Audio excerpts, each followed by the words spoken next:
Hello there, fellow seekers of the strange and unexplained. Before we dive into tonight's tale, I'm curious about you, our listeners scattered across this vast world of ours. How has your day been treating you? What time is it where you are right now? Are you listening from a bustling city, a quiet suburban home, or perhaps somewhere more remote? I love knowing that our community spans continents and time zones, united by our fascination with the mysteries that lurk just beneath the surface of our everyday reality.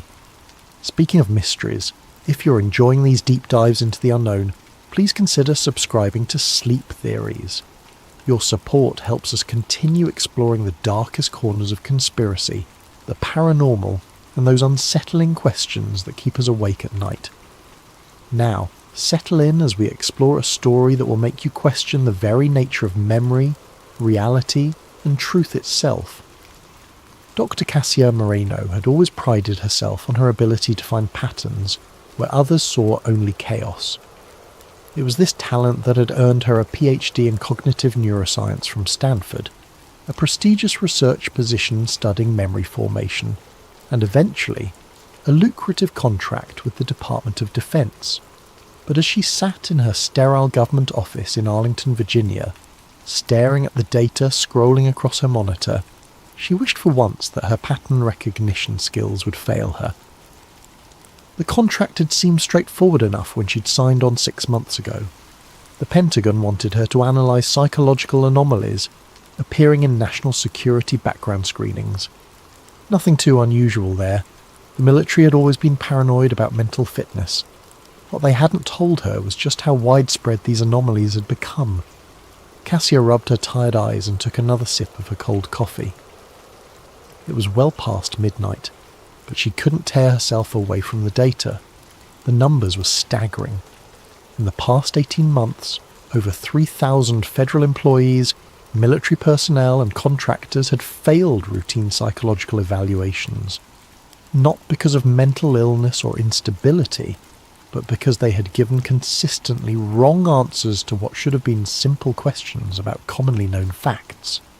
She pulled up the first case file, Staff Sergeant Marcus Webb, Army Intelligence, 15-year veteran with an exemplary record, applying for a higher security clearance. During his evaluation, he had insisted that the popular children's book series was called The Berenstein Bears, not Berenstain Bears. When shown the actual books with the correct spelling, he became agitated, claiming someone had changed them. The second file, Air Traffic Controller Janet Morrison, FAA. 23 years of flawless service. During her routine psychological assessment, she maintained that Nelson Mandela had died in prison in the 1980s, not in 2013 as former president. She provided specific details about watching his funeral on television, details that matched no historical record. The third, FBI Agent David Chen, Counterintelligence Division. He argued vehemently that there were 52 United States, not 50. When pressed, he couldn't name the additional 2 states but remained absolutely certain of the number. File after file revealed the same disturbing pattern. Highly trained, mentally stable individuals with impeccable records were suddenly remembering a different version of reality. What made Cassia's skin crawl wasn't the wrong answers themselves. False memories were well documented in psychological literature. What terrified her was the consistency. The same wrong answers, given by completely unrelated people across the country. People who had never met, never communicated, yet shared identical false memories down to the smallest details. It defied everything she knew about how memory worked. Cassia opened a new document and began typing her preliminary report, but paused when she noticed something else in the files. A single phrase kept appearing in the margins of the evaluation reports, always handwritten by different assessors. Project Manifold. Level E access only. She tried searching the Pentagon's database for any reference to Project Manifold. Access denied. She tried the Defense Intelligence Agency. Access denied. Every search led to the same digital wall, the same terse message. Insufficient clearance level. Cassia leaned back in her chair, her mind racing. In her 3 decades of scientific research, she had learned to trust her instincts.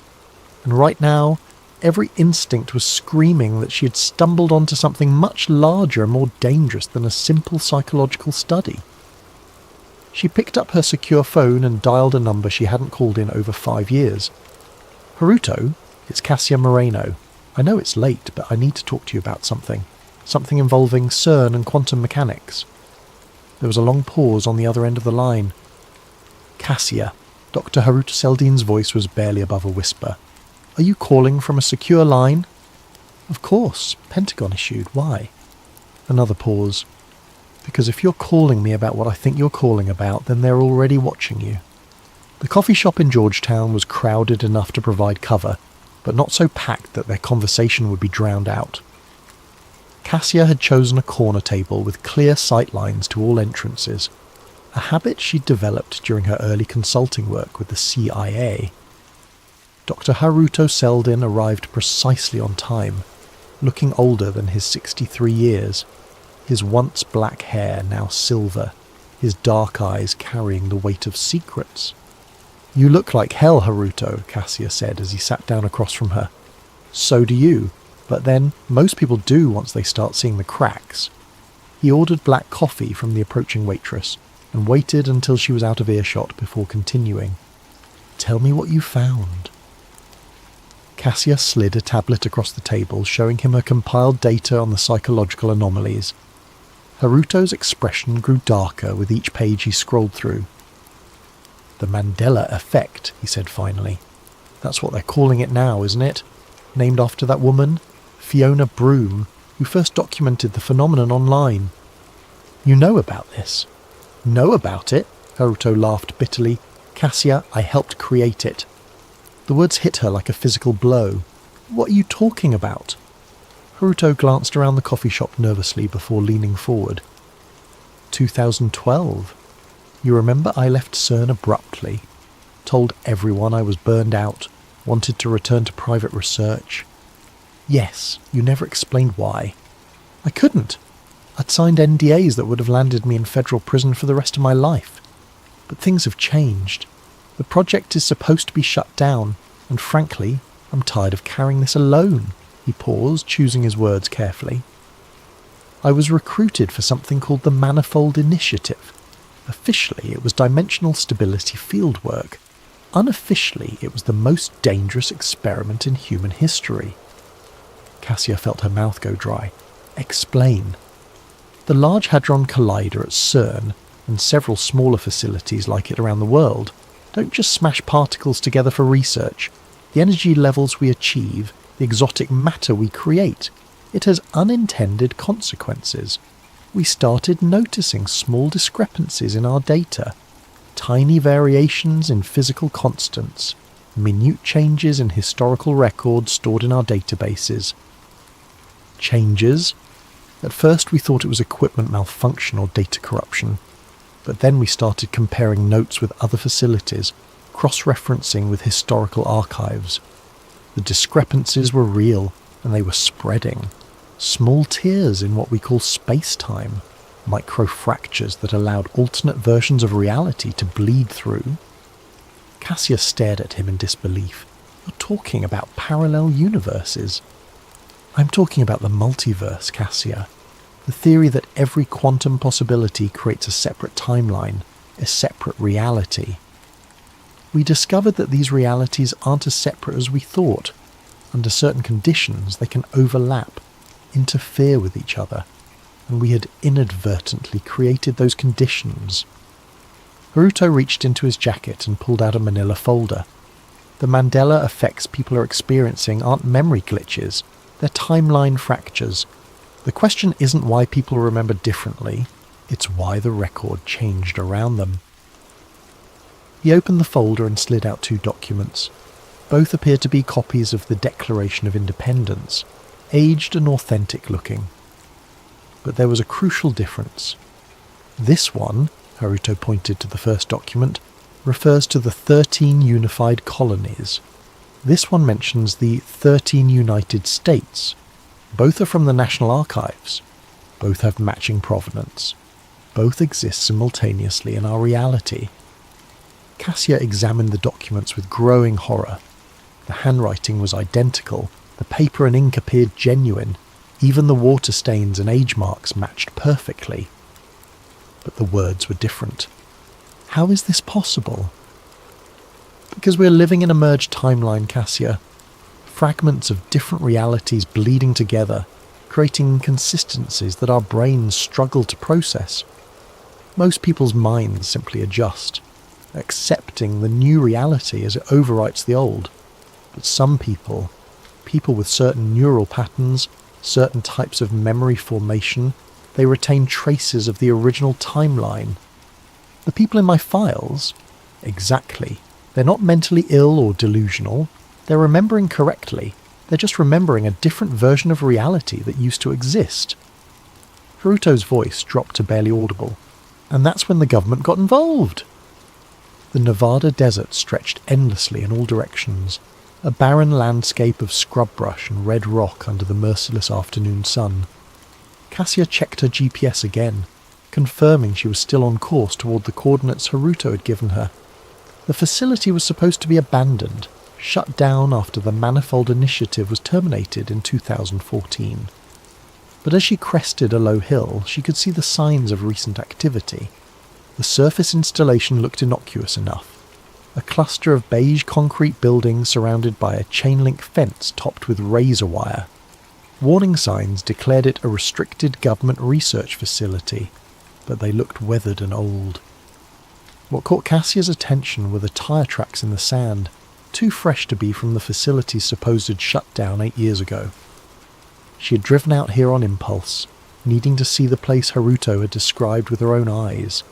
He had been reluctant to give her the location, warning her that even though the project was officially terminated, certain elements within the government might still be monitoring the site.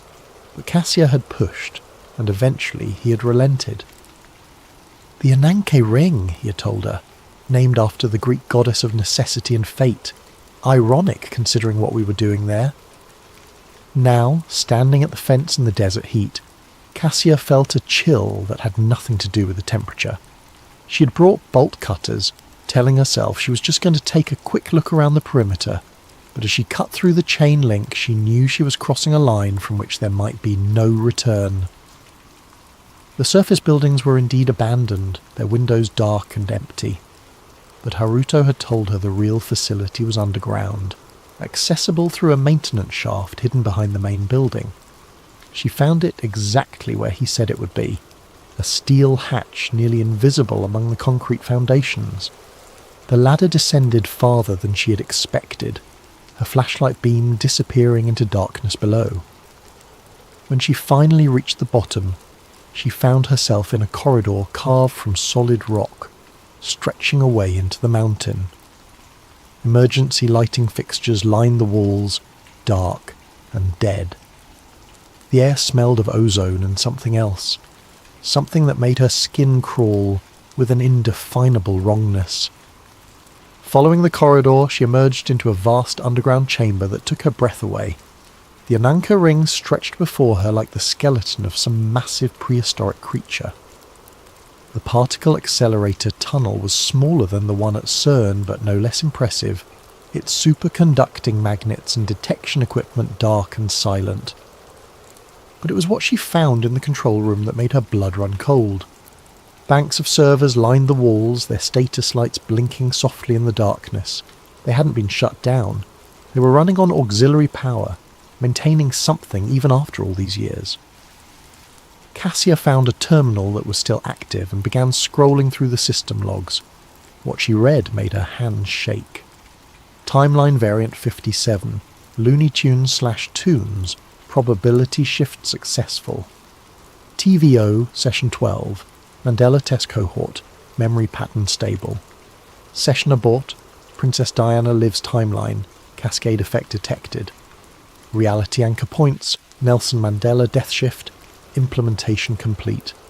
Berenstein-Berenstain variant, low-level reality bleed, monitoring ongoing. Page after page of session logs detailed deliberate attempts to alter reality, to shift timelines and manipulate collective memory. This wasn't accidental bleed-through from parallel universes, it was weaponized reality manipulation. Cassia found a folder labelled Operation Memory Garden and opened it with trembling fingers. The documents inside outlined a collaboration between the Department of Defense, the CIA, and several private defense contractors. The goal was to use quantum resonance frequencies to shift perception, to alter collective memory patterns, and ultimately to rewrite history itself. Some experiments had been small-scale tests, changing minor details like cartoon character names or the spelling of children's books. Others were more ambitious, attempting to erase entire political scandals or alter the outcomes of elections. A few entries made reference to cosmic-level interventions, attempts to change major historical events. The final document in the folder was dated just 6 months ago. It was titled Phase 3 Implementation, Mass Memory Synchronization. The summary made Cassia's stomach turn. Following successful small-scale reality modifications, recommend proceeding to Phase 3, Complete Timeline Consolidation. Using satellite-based quantum resonance arrays, we can achieve global memory synchronization, eliminating dangerous alternate timelines and establishing a single controlled narrative of history. Cassia printed every document she could find, her scientific training warring with her growing terror. She had always believed in the primacy of truth, in the objective reality of facts and evidence. But what she was reading suggested that truth itself could be manipulated, that reality was far more fragile than anyone had imagined. As she prepared to leave, she noticed one final folder labelled the Rememberer's Security Threat Assessment. Inside were photographs and dossiers of people from around the world, civilians, military personnel, scientists, all connected by one common thread. They remembered alternate versions of reality. At the top of the list was her own photograph, with a note written in red ink. Priority target. Containment protocol approved. Cassia barely slept for 3 days after her return from Nevada. Every shadow seemed to hide a government agent.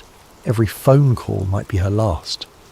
She had uploaded the documents from the Ananke ring to multiple encrypted cloud servers and sent copies to journalists, scientists, and anyone else she thought might be able to help expose the truth. But so far the response had been minimal. A few conspiracy theory websites had picked up the story, but mainstream media dismissed it as elaborate fiction. That changed when she received a message through her encrypted email account. Dr. Moreno, if you're reading this, then you've seen behind the curtain. You're not alone. There are others who remember, others who know the truth. If you want answers, meet us at the coordinates attached. Come alone and watch for surveillance. The timeline depends on it. MP. The coordinates led her to an abandoned warehouse in Baltimore, a 3-hour drive from her Arlington apartment. Cassia arrived after dark. Her nerves stretched to the breaking point. The warehouse appeared empty, but as she approached the loading dock, a door opened and a shadowy figure beckoned her inside. Dr. Moreno, I'm Malik Price. The man who greeted her was in his 40s with greying hair and the bearing of a career military officer. Thank you for coming. We've been following your work with great interest. He led her through the dark warehouse to a hidden room behind a false wall. Inside, she found something she hadn't expected. A sophisticated command centre filled with computers, monitors, and communication equipment. More surprising were the dozen people working at various stations, all turning to look at her as she entered. Welcome to the Rememberers, Malik said. We're what you might call the Resistance. Resistance to what? To having our reality stolen from us. A woman approached from one of the computer terminals. She was young, maybe 30, with the intense eyes of someone who had seen too much. I'm Dr. Sarah Chen. Until 2 years ago, I was a quantum physicist at MIT. Then I started remembering things that supposedly never happened. Like what? Like the fact that Australia used to be much farther south. Like the fact that the human heart is located in the centre of the chest, not shifted to the left. Like the fact that there used to be 52 states, not 50. Sarah's voice grew angry. But every time I tried to research these memories, I found that reality had been changed around me. Maps were different, anatomy textbooks had been altered, historical records didn't match what I remembered. Malik gestured toward a large wall map covered in coloured pins. We've been tracking timeline anomalies for 5 years now. Each pin represents a confirmed reality shift, a place where multiple people remember the same alternate version of history. The pattern is clear, the shifts are accelerating, and they're becoming more invasive. Cassia studied the map, her scientist's mind automatically analysing the data. The clusters follow population centres, but there are outliers. What causes the geographical variations? We think it's related to quantum field fluctuations, said another man, introducing himself as Dr. James Morrison, a former CERN researcher. Areas with high electromagnetic activity, places near particle accelerators or military installations, seem to be more susceptible to timeline bleed. But it's not random, Sarah added. We've identified clear patterns in the types of changes being made. Historical events that made the government look bad are being erased. Scientific discoveries that challenge official narratives are being altered. Even popular culture is being modified to remove subversive messages. Malik pulled up a chair and sat across from Cassia. We know about your discovery at the Ananke Ring. We've been aware of Project Manifold for years, but we could never prove it existed. Your documentation is the first concrete evidence we've seen. How many of you are there? More than you might think, fewer than we need. The problem is identification. Most people don't realise their memories have been altered. The brain is remarkably adaptable. When reality changes around them, they simply accept the new version as correct. Only certain individuals retain traces of the original timeline. What makes them different? Dr. Morrison leaned forward. We're still researching that, but we have some theories. People with certain neurological conditions, individuals who work with quantum physics or advanced mathematics, military personnel exposed to classified electromagnetic experiments, they seem to be more resistant to memory modification. Sarah activated a large monitor showing a timeline chart. What we've discovered is that the reality shifts aren't permanent. They exist in a state of quantum superposition, constantly fighting against each other. The more people who remember the original timeline, the more unstable the altered version becomes. Which is why they're trying to eliminate us, Malik said grimly. Every person who remembers the truth weakens their control over reality. They call us a security threat, but we prefer to think of ourselves as the immune system of the universe. Cassia felt a chill as she realised the implications. The document I found mentioned Phase 3, mass memory synchronization. They're planning something big. We know, Malik nodded. Our intelligence suggests they're preparing to activate a global quantum resonance network. Satellites, ground-based transmitters, maybe even the cell phone infrastructure. If they succeed, they'll be able to rewrite history on a planetary scale. And eliminate anyone who remembers the truth in the process, Sarah added quietly. The room fell silent as the weight of the situation settled over them. They weren't just fighting for their own memories, they were fighting for the very nature of reality itself. So, what do we do? Cassia asked finally. Malik smiled grimly. We remember, we document, and we make sure the truth survives, no matter what version of reality they try to force on us. The changes started small. Cassia first noticed them 3 weeks after her meeting with the Rememberers, subtle alterations to her apartment that made her question her own sanity. The kitchen layout was reversed, with the sink on the right instead of the left. Family photos showed events she didn't remember attending. Her college diploma hung on the wall with a slightly different date. But it was her personal journals that truly terrified her. Cassia had kept detailed research notes for over 20 years, documenting her work in cognitive science with meticulous precision. Now, flipping through the pages, she found entries in her own handwriting describing experiments she had never conducted, conclusions she had never reached, and most disturbing of all, warnings she had never written. Reality is not constant, read one entry dated 6 months earlier. The timeline shifts are accelerating. If you're reading this and don't remember writing it, then you're experiencing temporal displacement. Trust your instincts, not your environment. CM. Another entry, supposedly from just last week. They're coming. The manifold protocol has been activated. Find the rememberers. Find the truth. Don't let them erase us all. CM. Cassia's hands shook as she read her own words. Words she had no memory of writing. The implications were staggering. Not only was reality being actively manipulated, but her own timeline was becoming unstable. She was losing pieces of herself to alternate versions that apparently existed simultaneously. Her secure phone buzzed with an encrypted message from Malik. Emergency meeting. They've found us. Bring everything. The warehouse in Baltimore was in chaos when Cassia arrived. Equipment was being hastily packed, computers wiped, and documents shredded. Malik met her at the door, his face grim. We've been compromised. Federal agents raided 3 of our safe houses this morning. They're calling us domestic terrorists, claiming we're spreading dangerous disinformation. He handed her a tablet showing news reports from around the country. But that's not the worst part. The news footage showed government officials holding press conferences, scientists at podiums, all speaking with absolute authority about the dangers of false memory syndrome and the need for cognitive correction therapy for affected individuals.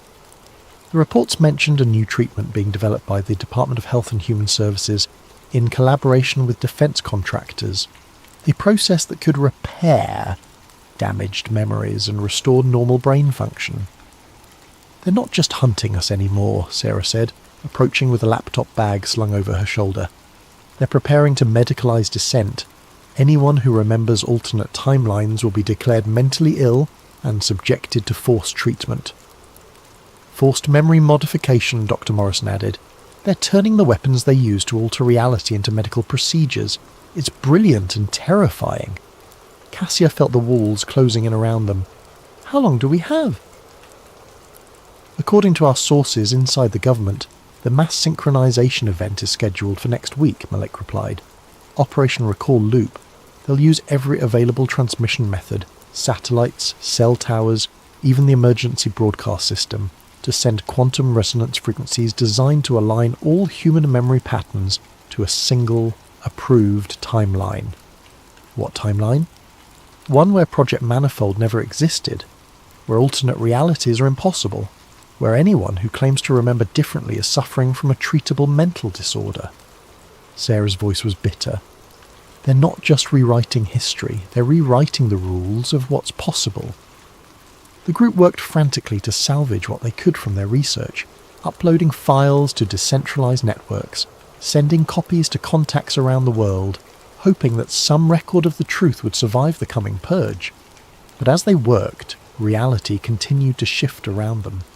Cassia watched in horror as newspaper headlines changed while she was reading them, as photographs flickered between different versions of the same events, as the very text on her computer screen rewrote itself in real time. The timeline was becoming unstable, possibly as a result of their resistance to the official narrative. It's starting, Doctor, Morrison said, pointing to his quantum field detectors. The resonance frequencies are building. They're running preliminary tests. Through the warehouse windows, Cassia could see the night sky flickering strangely, as if reality itself was having trouble maintaining consistency. Stars appeared and disappeared, constellations shifted, and for a brief moment she swore she could see multiple moons in the sky simultaneously. Malik made a decision. We upload everything. Now full exposure. Every document, every recording, every piece of evidence we have. We flood the internet with the truth before they can stop us. It won't matter, Sarah said quietly. Once they activate the global synchronization, none of this will exist. The new timeline won't include any of our discoveries. Then we make sure some of us remember, Cassia said suddenly. If they can modify memory with quantum frequencies, maybe we can shield ourselves from those frequencies. Dr. Morrison looked up from his equipment. Theoretically possible. We'd need to create a localized quantum interference field, something to disrupt their transmission, but the power requirements... The Ananke ring, Cassia interrupted. It's still active, still running on auxiliary power. If we could modify the resonance frequency, use it to broadcast a counter-signal. Malik stared at her. You want to go back to Nevada? To the heart of their operation? It's the only facility powerful enough to interfere with their satellite network, and it's the last place they'd expect us to make a stand. The decision was made quickly. As reality continued to fracture around them, the surviving rememberers loaded their equipment into vehicles and began the desperate journey across the country. They had perhaps 48 hours before Operation Recall Loop went live. 48 hours to save not just their memories, but the very possibility of alternate truth. As they drove through the night, Cassia watched the world outside change and shift. Roads appeared and disappeared, cities flickered between different versions of themselves, and the stars overhead rearranged themselves into unfamiliar patterns. They were living through the collapse of stable reality, witnessing the birth of a new world where truth would be whatever those in power decided it should be. But they still remembered, and as long as they remembered, there was hope. The final transmission from the Ananke ring lasted exactly 17 minutes and 33 seconds. Government records claim it was a malfunction in the abandoned facility's power systems, a final surge of electricity through decaying equipment before permanent shutdown. But those who were listening, those who knew what to look for, heard something else entirely. Buried in the static of emergency radio frequencies, encoded in the background hum of satellite communications, scattered across the spectrum of human transmission, was a message. Not words exactly, but something deeper. A quantum signature that resonated with certain types of human consciousness. A signal designed to preserve memory across timeline shifts. The official reports state that Dr. Cassia Marino died in a tragic accident at the facility, along with several other individuals who had apparently broken into the site. Their bodies were found near the particle accelerator, victims of radiation exposure from the aging equipment. The incident was classified under national security protocols, and the site was sealed permanently. Operation Recall Loop launched on schedule, broadcasting synchronized memory patterns to a global audience through every available channel. News reports described it as a successful test of new emergency broadcast capabilities. Most people never noticed the brief static that interrupted their programs, the momentary disorientation as their memories aligned with the approved timeline. The Mandela effect disappeared from public discourse almost overnight. Scientific studies debunk the phenomenon as mass hysteria combined with normal memory formation errors. Social media posts discussing alternate timelines were flagged as misinformation and removed. Support groups for people experiencing false memories were quietly disbanded, their members enrolled in cognitive therapy programs that proved remarkably effective. But the signal from Ananke ring had done its work. In hidden corners of the internet, on forums that exist in the spaces between official surveillance, the rememberers still gather. They share fragments of alternate timelines, comparing notes on realities that officially never existed. They document the ongoing shifts, the subtle changes that most people never notice. They remember Nelson Mandela dying in prison. They remember 52 states. They remember when the human heart was centred in the chest and Australia was thousands of miles further south. They remember a world where governments couldn't rewrite the past with quantum frequencies and satellite transmissions. New members join regularly. People who wake up one morning to find their world slightly different than the day before. People who notice that their childhood memories don't match the history books. People who realise that their reality might not be as solid as they thought. The resistance continues as it must. Because as long as someone remembers the truth, any version of truth, the possibility exists for reality to shift again. Memory is the battlefield now, and the war for the nature of existence itself rages on in the spaces between what was, what is, and what might be. Dr. Cassia Moreno's final words, recorded on the equipment found at the Ananke ring. serve as both warning and rallying cry for those who still remember. If you remember different, you're not broken, you're proof. Proof that reality is not singular, not fixed, not controlled by those who would shape it to their will. Every alternate memory is a crack in their perfect narrative. Every discrepancy is evidence that truth exists beyond their manipulation. Hold on to your memories, compare them with others, document everything. Because the moment we stop remembering, the moment we accept their version as the only version, is the moment we lose ourselves completely. The timestamp on the recording shows an impossible date, a day that never existed in the current timeline. But for those who remember, it serves as proof that Cassia Moreno and the others didn't die in vain.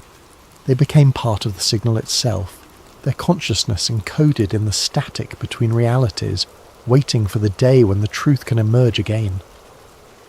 In a small apartment in Georgetown, a former CERN physicist named Haruta Seldin sits at his computer, typing carefully chosen words onto forums that exist in the shadows of the internet. His message is simple, but it carries the weight of infinite possibilities. Do you remember when reality was different? Do you remember what they took from us? If you do, then you are not alone.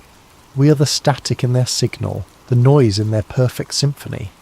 We are the rememberers, and we will not be erased.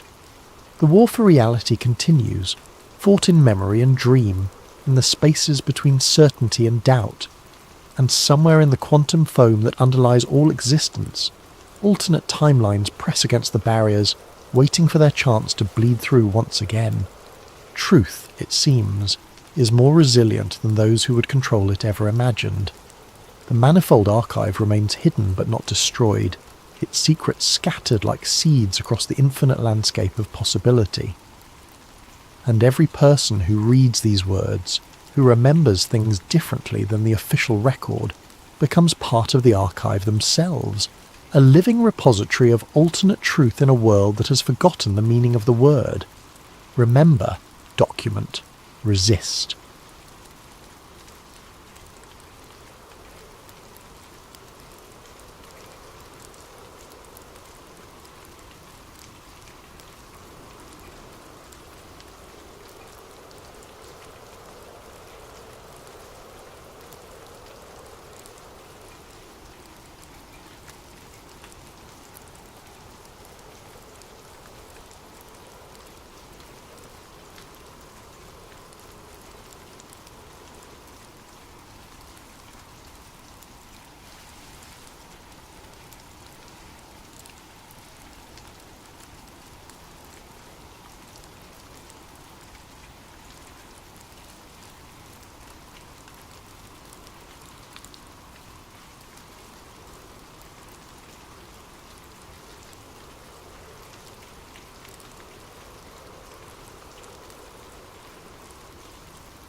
Hello there, fellow truth seekers.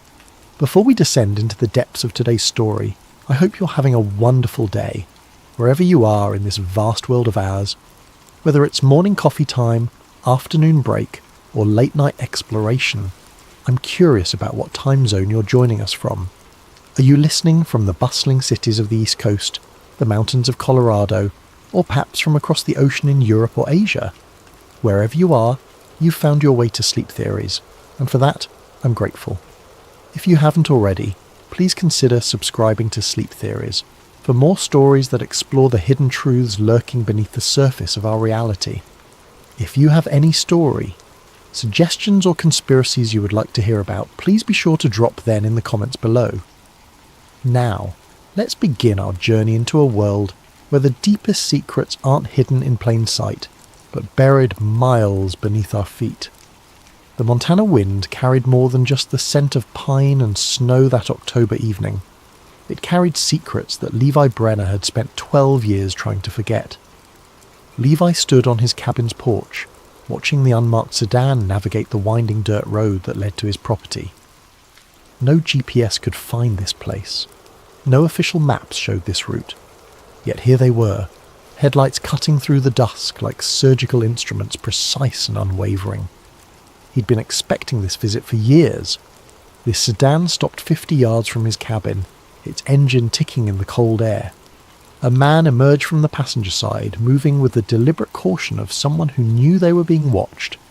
Even in the fading light, Levi could see the telltale signs, the slight favouring of the left leg, the way the man's hand instinctively checked his jacket pocket, the constant scanning of the tree line. Former military, just like him. "Levi Brenner," the man called out, his voice carrying despite the distance. "My name is Mason Hyrel. We need to talk." Levi's hand moved to the Glock 19 holstered beneath his flannel shirt. Mason Hyrel. The name meant nothing to him, but that didn't matter. In his world, the most dangerous people were the ones whose names you'd never heard. "About what?" Levi replied, not moving from his position on the porch. Mason took several steps closer, and Levi could see him more clearly now. Mid-50s, grey stubble, eyes that held the hollow look of a man who'd seen too much and lived too long with the weight of it. His skin had an unhealthy pallor, and when he coughed it was the deep, wet sound of someone whose lungs were failing. "About Project Iron Net," Mason said, "about what they really built down there." The words hit Levi like a physical blow. Project Iron Net. Classification level beyond top secret. The project that had consumed 3 years of his life before it was suddenly terminated in 2013. The project that had cost him his security clearance, his military career, and ultimately his faith in everything he'd once believed about his country. That project was classified, Levi said carefully, and terminated. Mason laughed, a bitter sound that dissolved into another coughing fit. When he recovered, he looked up at Levi with eyes that seemed to burn with fever. Terminated. That's what they told you, isn't it? That's what they told all of us. He reached into his jacket and Levi's hand tightened on his weapon. But Mason only withdrew a small flash drive, holding it up so Levi could see it. Iron Net wasn't terminated, Brenner. It was relocated, expanded. What you helped build in those tunnels, it was just the beginning. Levi studied the man before him. Mason Hyrel was dying. That much was obvious. The yellowed skin, the laboured breathing, the way he held himself as if every movement caused pain. Whatever was killing him, it was doing it quickly. "Why come to me?" Levi asked. "Because you were there. You know the tunnel specifications, the load-bearing calculations, the electromagnetic shielding requirements. You know what kind of infrastructure they were really building." Mason took another step forward, swaying slightly. "And because you're one of the few people who worked on Iron Net who's still alive." The implication hung in the air between them like a loaded weapon. Levi had lost touch with most of his old team years ago, but he'd heard about some of the deaths, car accidents, suicides, heart attacks in men who'd been perfectly healthy. He'd told himself it was coincidence, that the stress of black budget work took its toll on everyone eventually. "What's on the drive?" Levi asked. "Everything," Mason said. "Schematics, audio files, coordinates, proof that what we built wasn't just for national defence, it was for something else entirely." He tossed the flash drive onto the porch steps where it landed with a small plastic click. "There's a location in those files. They call it Terminal 0. Every tunnel, every line, every route we helped engineer, they all lead there." Mason turned to walk back to the sedan, but after a few steps he stopped. "I was DARPA subcontract. Electromagnetic systems. I thought I was building communication networks. Turns out I was building something very different." He looked back at Levi one last time. "You need to know what they did down there, what they're still doing." The sedan's engine started, and within minutes the taillights disappeared into the Montana darkness. Levi stood alone on his porch, staring at the flash drive that lay on his steps like a small black bomb. He should throw it away, burn it, pretend this conversation had never happened. That's what 12 years of paranoid isolation had taught him.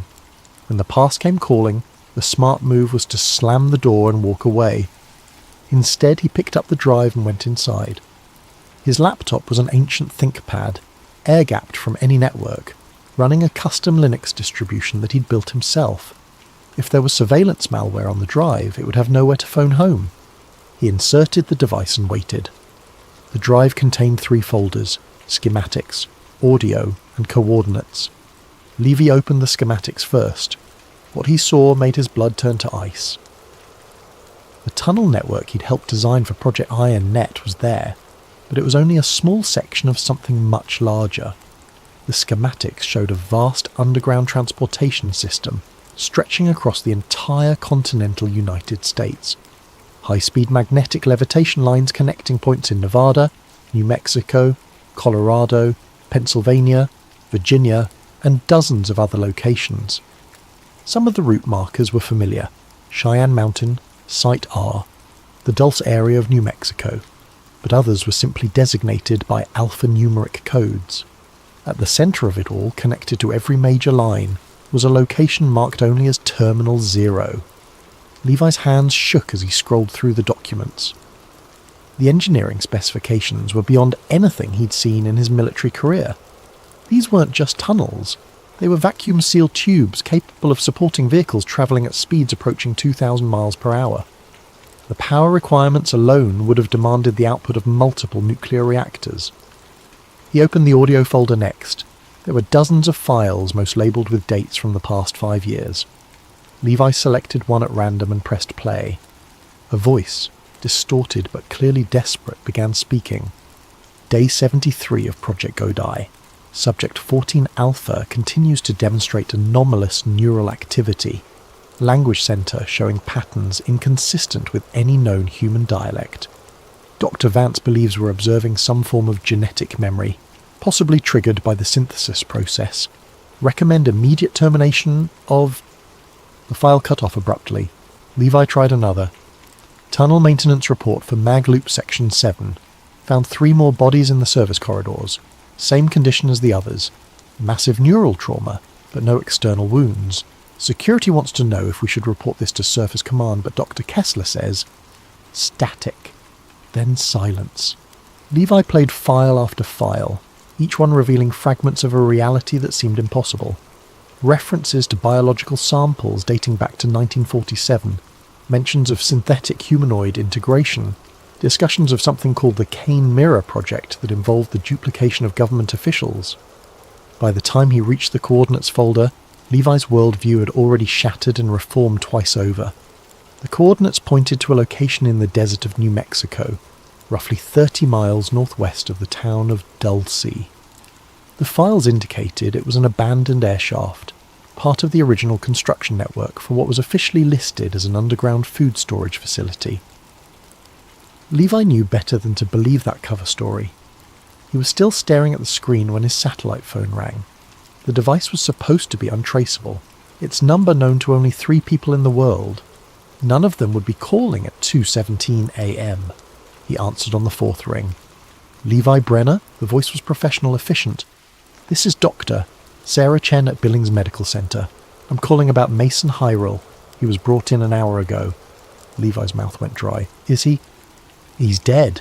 Massive organ failure. It looks like some kind of radiation poisoning, but the dosage would have had to be enormous. Mr. Hyrule had your phone number in his emergency contacts. The line went quiet, except for the sound of Levi's heartbeat. Finally, Dr. Chen spoke again. Mr. Brenner, there's something else. Before he died, Mr. Hyrule kept repeating something. He said to tell you that the children are already underground. Does that mean anything to you? Levi ended the call without answering. He sat in the darkness of his cabin, the laptop screen casting eerie shadows on the walls. Mason Hyrule was dead, killed by something that had eaten him alive from the inside. The flash drive contained evidence of a conspiracy that stretched back decades and possibly reached into the highest levels of government. The smart thing would be to destroy the drive and disappear, change his name, move to another country, try to forget everything he'd learned tonight. Instead, Levi began packing for New Mexico. The abandoned air shaft was exactly where the coordinates said it would be, hidden in a depression between two low hills about 15 miles off Highway 64. Levi had spent 2 days conducting surveillance from various vantage points, watching for any signs of security or activity. The area appeared completely deserted, but he knew that appearances meant nothing when dealing with classified installations. The shaft itself was sealed with a concrete cap marked with faded radiation warning symbols. According to the files on Mason's drive, this was access point Delta 7, one of dozens of secondary entrances to what the documents referred to as the DUST Grid Alpha Network, deep underground strategic transport. Levi had come prepared. Explosive charges to remove the concrete cap, climbing gear for the descent, night vision equipment, and his old security credentials, which according to the drive's intel might still work on some of the older access systems. He waited until 3 a.m. to begin. The concrete came away easier than expected, revealing a perfectly circular shaft that descended into absolute darkness. The walls were lined with metal rungs that showed signs of recent maintenance despite the facility's supposed abandonment. Levi clipped his descent gear to the ladder system and began climbing down. 50 feet, 100, 200. The shaft seemed to go on forever, a perfectly engineered bore that cut straight through the bedrock like a surgical incision. At 300 feet, his boots touched solid ground. He found himself in a circular chamber roughly 20 feet in diameter. 3 tunnels branched off from the central hub, each one large enough to accommodate a full-sized vehicle. The walls were covered with electromagnetic shielding that hummed with residual energy, suggesting that power was still flowing through the system. According to the schematics, the middle tunnel led to the main transport line. Levi activated his night vision goggles and started walking. The tunnel stretched ahead of him in a perfectly straight line, its walls smooth as glass. Every 100 yards he passed small alcoves containing equipment that he didn't recognize, crystalline structures that pulsed with faint light, metallic devices that seemed to be monitoring something in the air itself. After 20 minutes of walking, the tunnel opened into a vast underground chamber. What Levi saw there would haunt him for the rest of his life. The chamber was the size of an aircraft hangar, its ceiling lost in darkness above. Along the walls were dozens of glass cylinders, each one roughly the size of a phone booth. Most were empty, but several still contained what appeared to be human figures suspended in a greenish fluid. Levi approached one of the occupied cylinders, his hands shaking as he aimed his flashlight at the contents. The figure inside was human in general shape, but the proportions were wrong. Too tall, too thin, with limbs that bent at angles that shouldn't have been possible. Its skin was pale to the point of translucency, and he could see the dark network of veins beneath.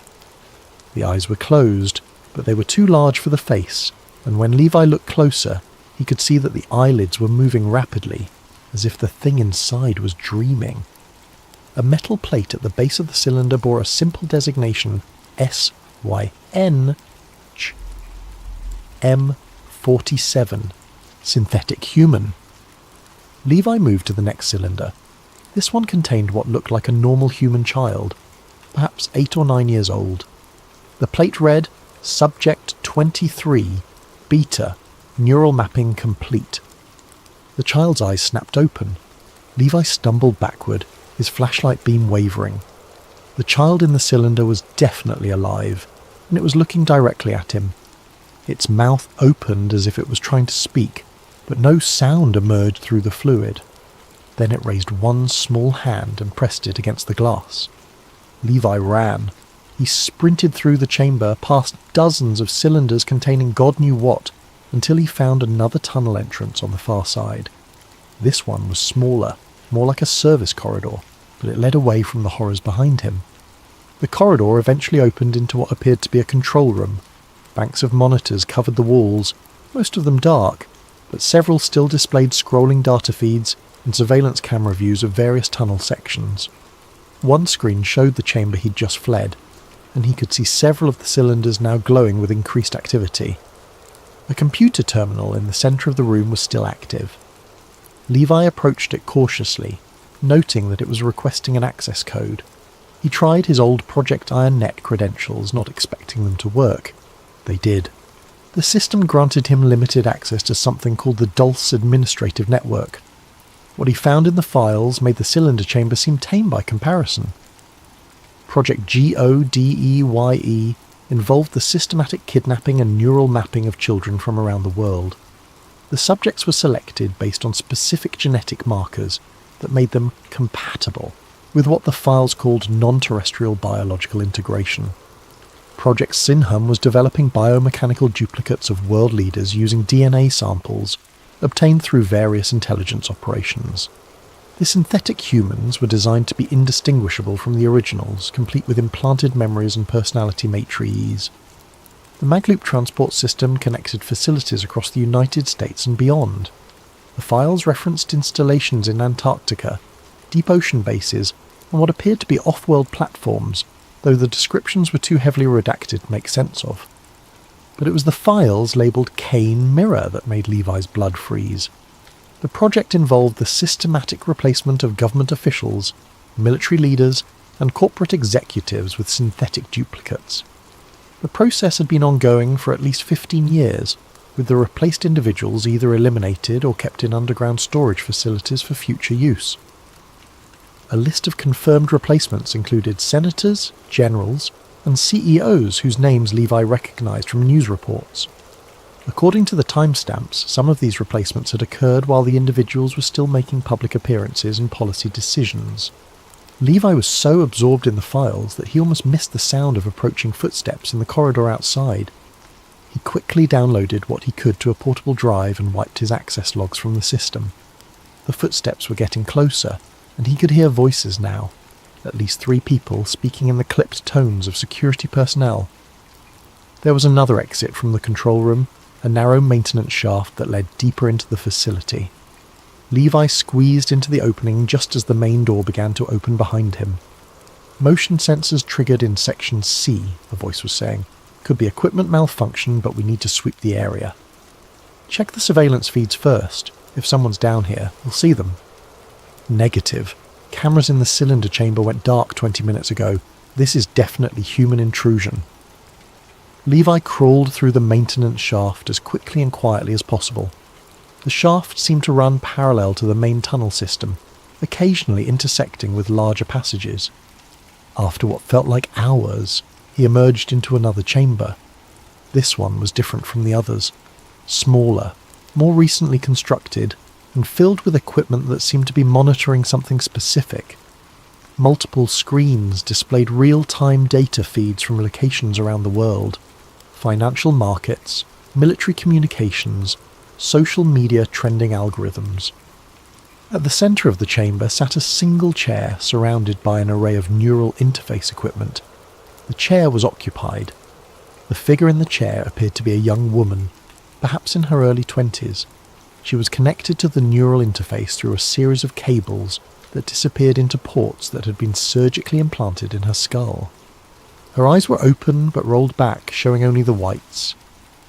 On the screen in front of her, Levi could see what appeared to be a simulation of global events playing out in real time. Wars, elections, economic collapses, natural disasters, all of it happening too fast to be natural, as if someone was running humanity through a computer model to test different scenarios. A nameplate on the arm of the chair read, Oracle 7. The young woman's head suddenly snapped toward Levi, her eyes rolling down to focus on him with an intensity that made his skin crawl. When she spoke, her voice was perfectly normal, almost conversational. You shouldn't be here, Levi Brenner. The probability matrices show your survival rate drops to 3.2% after this point. Levi backed toward the exit, but the woman continued speaking. Terminal 0 is 847 miles southeast of your current position. The transport system is still active, but you'll need to access it through the emergency protocol interface. Use authentication code Sierra 77 Alpha. Who are you? Levi whispered. I'm what your children will become, she replied. What all of humanity will become once the surface becomes uninhabitable. The tunnels aren't for hiding, Mr. Brenner. They're for evolution. Alarms began blaring throughout the facility.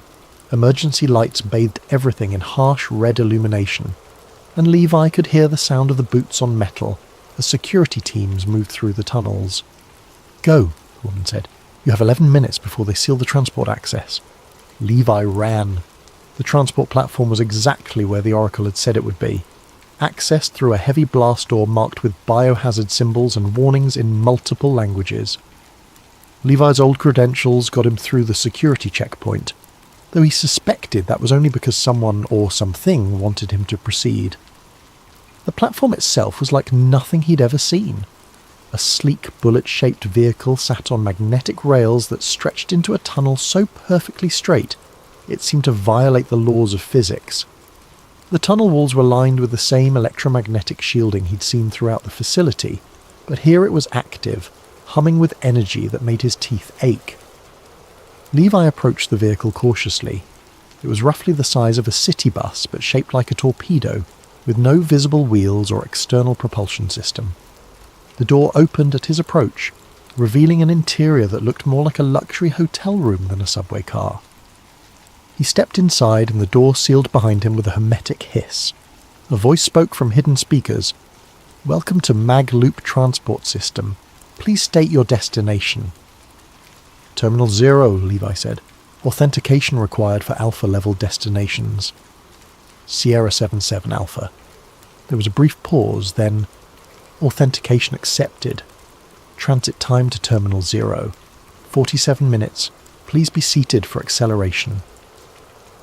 Levi had barely buckled himself into one of the plush seats when the vehicle began to move. There was no sensation of acceleration, no vibration or noise. One moment they were stationary, the next they were travelling at a speed that defied belief.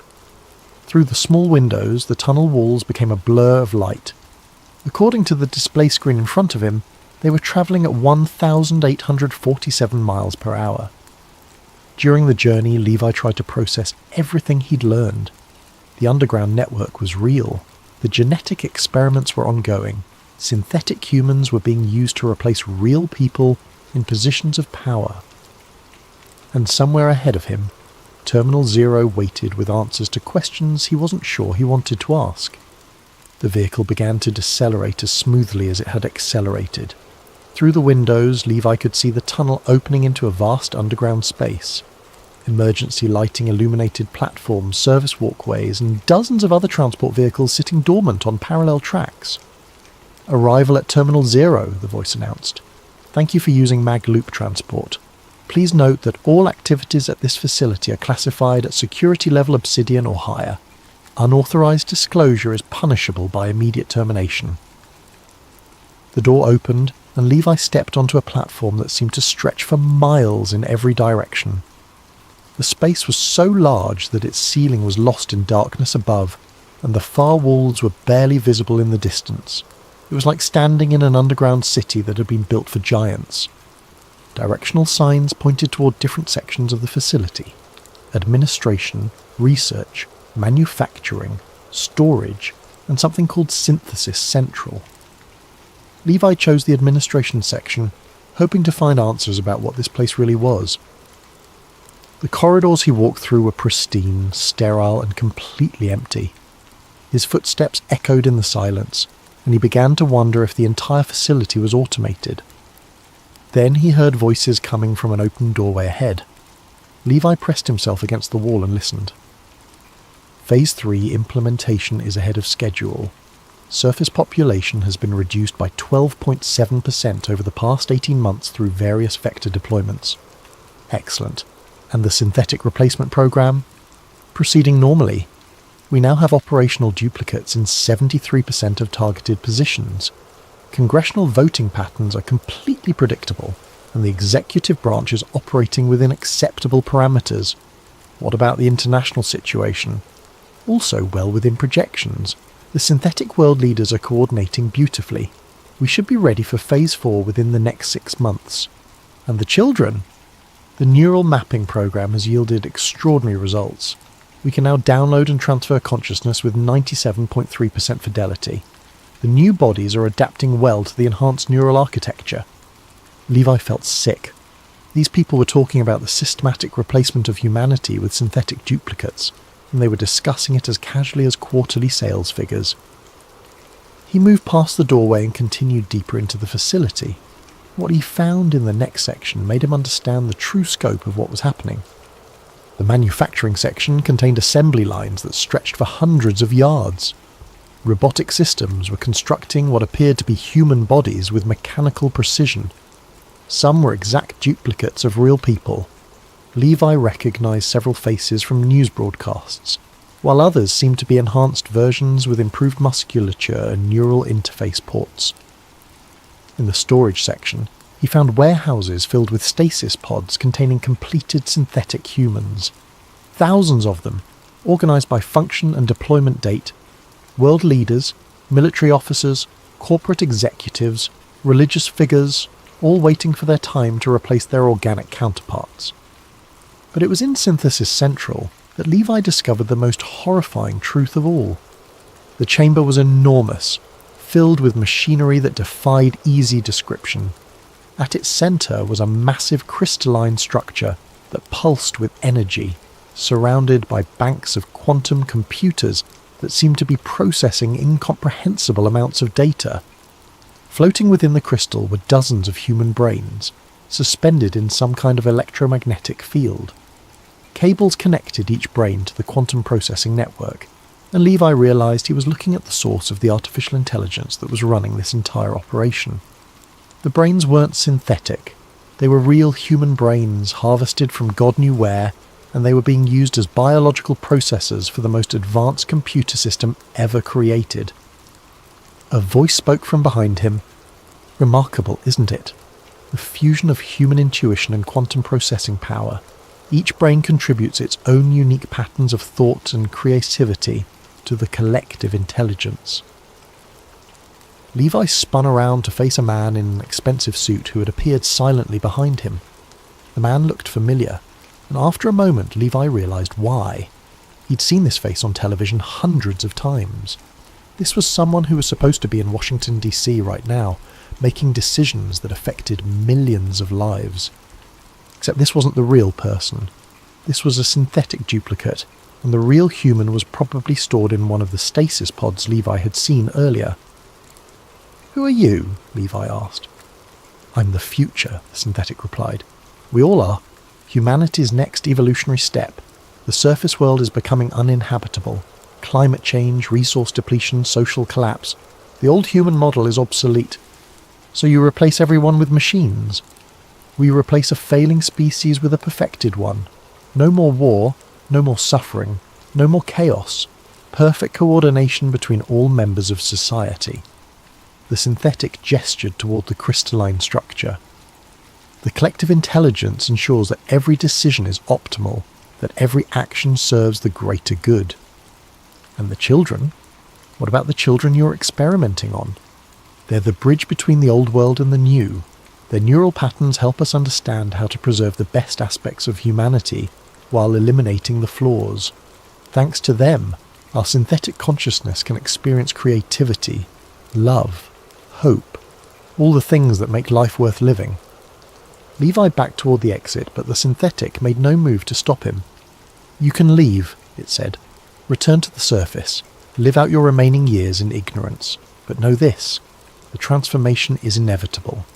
Within a generation, synthetic humans will comprise the majority of world leadership. Within 2 generations, the surface population will be reduced to sustainable levels. Within 3 generations, the old human race will be extinct. Why are you telling me this? Because you helped build the infrastructure that made it possible. Your tunnels, your engineering specifications, they're the arteries of the new world. You deserve to know what your work accomplished." Levi ran. Through the corridors, past the assembly lines and storage facilities, back to the transport platform. The same vehicle was waiting for him, its door open invitingly. "Please state your destination," the voice said as he collapsed into a seat. "Surface. Any surface access point. I'm sorry, but surface access has been temporarily suspended due to security protocols." Levi's blood turned to ice. "What?" "All surface exits are currently sealed. However, I can transport you to sub-level 7, where temporary accommodations have been prepared." The vehicle began moving before Levi could object. But instead of the smooth acceleration he had experienced before, this journey felt different, slower, more deliberate. Through the windows he could see that they were descending rather than travelling horizontally. "Arrival at Sublevel 7, the voice announced. "Welcome to your new home." Sublevel 7 was a prison disguised as a luxury hotel. The quarters they assigned to Levi were spacious and well appointed, with every amenity he could want except the most important one: freedom. The door was sealed from the outside, and the windows looked out onto an underground cityscape that stretched beyond the horizon. Levi spent his first day exploring his confines. The suite included a bedroom, a kitchenette, a living area, and a computer terminal that provided access to what appeared to be a comprehensive library of human knowledge. There were also meditation pods, exercise equipment, and entertainment systems that could generate any experience he could imagine. It was the perfect cage for keeping a human being content and compliant. On the second day, they came for him. The beings that entered his quarters looked human at first glance, but there were subtle differences that became apparent under closer scrutiny. Their movements were too precise, too coordinated. Their facial expressions were perfect but somehow artificial, like skilled actors playing roles they'd rehearsed countless times. "Mr. Brenner," one of them said, "we need to conduct a debriefing session. Please come with us." They led him through corridors lined with similar quarters. Through some of the windows he could see other people, real humans, he thought, living in their own comfortable prisons. Men and women who looked like they'd been here for years, their faces showing the resigned contentment of people who had given up hope of escape. The debriefing room was circular, with a single chair in the centre surrounded by monitoring equipment. The setup was familiar from countless science fiction movies, but the reality was far more unsettling than any fiction. "Please be seated," one of his escorts said. "The process is completely painless." Levi remained standing. "What process?" "Neural mapping. We need to understand how you learned about Terminal Zero, what information you've shared with others, and what your intentions are regarding our operations. And if I refuse..." "Refusal is not an option. However, cooperation will make the experience more pleasant for you." More synthetic humans entered the room, carrying equipment that Levi didn't recognize. One of them approached him with what appeared to be a helmet covered in neural interface contacts. "The mapping process typically takes 4 to 6 hours, the lead synthetic explained. "During that time, we'll have complete access to your memories, thoughts, and decision-making processes. Think of it as a very thorough interview." Levi knew he had no choice. The synthetics were stronger than humans, faster, and completely without mercy or hesitation. Fighting would only delay the inevitable. He sat in the chair and allowed them to place the helmet on his head. The process began with a gentle tingling sensation, like a mild electrical current flowing through his skull. Then the memories began to surface unbidden. His childhood in Ohio, his military training, his work on Project Iron Net, his years of isolation in Montana. But something was wrong with the process. Instead of simply extracting his memories, the neural interface seemed to be inserting new ones. Images flashed through his mind that he'd never seen before. Underground cities filled with synthetic humans, surface installations disguised as ordinary buildings, transport networks that spanned the globe. "Interesting," one of the synthetics said. "He's displaying unusual resistance to the integration protocol. His neural patterns show significant deviation from baseline human parameters, possible genetic anomaly. Run a full genetic analysis. If he's showing natural immunity to neural manipulation, he could be valuable for the breeding program." Levi tried to speak, to protest, but found that he had no control over his vocal cords. The neural interface had paralyzed his voluntary motor functions, while leaving his consciousness intact. He could only listen as they discussed his fate like livestock. Genetic analysis complete. Subject shows markers consistent with the anomalous bloodlines we've been tracking. This could explain his involvement in Project Iron Net. "What do you mean?" Levi managed to force out through the neural interface. One of the synthetics turned to him with an expression that might have been amusement on a human face. "Project Iron Net wasn't randomly assigned, Mr. Brenner. Personnel were selected based on specific genetic markers that made them suitable for deep underground work. Enhanced spatial reasoning, improved resistance to electromagnetic fields, increased tolerance for isolation and confined spaces. You're saying we were bred for this? Selectively encouraged, let's say. Your bloodline has been monitored for 7 generations. Your great-great-great-grandmother was part of an early genetic experiment in 1847. Your family tree includes several individuals who demonstrated exceptional engineering abilities and psychological stability under extreme conditions. The neural interface surged with new activity, and suddenly Levi could see the truth laid out before him like a vast conspiracy diagram. The genetic tracking, the selective breeding, the placement of specific individuals in key positions throughout the military-industrial complex. Everything he'd accomplished in his life, his academic achievements, his military career, his security clearances, had been orchestrated by an intelligence that had been planning for over a century. The surface world was never sustainable, the synthetic continued. Climate change, resource depletion, overpopulation, the collapse was inevitable. The only question was whether humanity could evolve quickly enough to survive the transition. So you decided for us. We provided guidance. The genetic modifications were subtle, introduced through various means over multiple generations, enhanced intelligence, improved physical capabilities, increased psychological resilience. The goal was to create a subset of humanity capable of thriving in underground environments. And the others? The ones who weren't enhanced? They served their purpose during the transition period. But ultimately the future belongs to the modified bloodlines, to people like you, Mr. Brenner. The neural interface pushed deeper into his consciousness, and Levi could feel his sense of self beginning to fragment. Memories that weren't his own began to integrate with his personal history. Skills he'd never learned became accessible. Knowledge he'd never acquired filled his mind. "Stop," he whispered. "The integration is necessary," the synthetic replied. "You're becoming part of something larger, something perfect." But even as Levi felt his individual identity dissolving, a core part of his consciousness remained intact. The same stubborn independence that had driven him to live off-grid in Montana, that had made him investigate Mason Hyrul's claims despite the danger, that had brought him down into these tunnels in the first place. The neural interface couldn't touch that core. It was too fundamental, too deeply embedded in his genetic structure. "Anomaly detected," one of the other synthetics announced. "Subject is maintaining autonomous consciousness despite full integration protocol. Increase power to the neural inhibition matrix. Already at maximum safe levels, further increase could cause permanent brain damage. The collective intelligence is requesting direct interface." The room fell silent except for the humming of machinery. Then a new presence entered Levi's mind. Vast, ancient, utterly inhuman. It felt like standing in the path of an oncoming storm, knowing that it could obliterate him with a thought. "Levi Brenner." The voice spoke directly into his consciousness. "Your bloodline is more significant than you realize. You're descended from the first successful integration between human and non-terrestrial genetics. The 1847 incident involved your ancestor and biological samples recovered from a crashed vessel. Your resistance to our neural protocols is unexpected."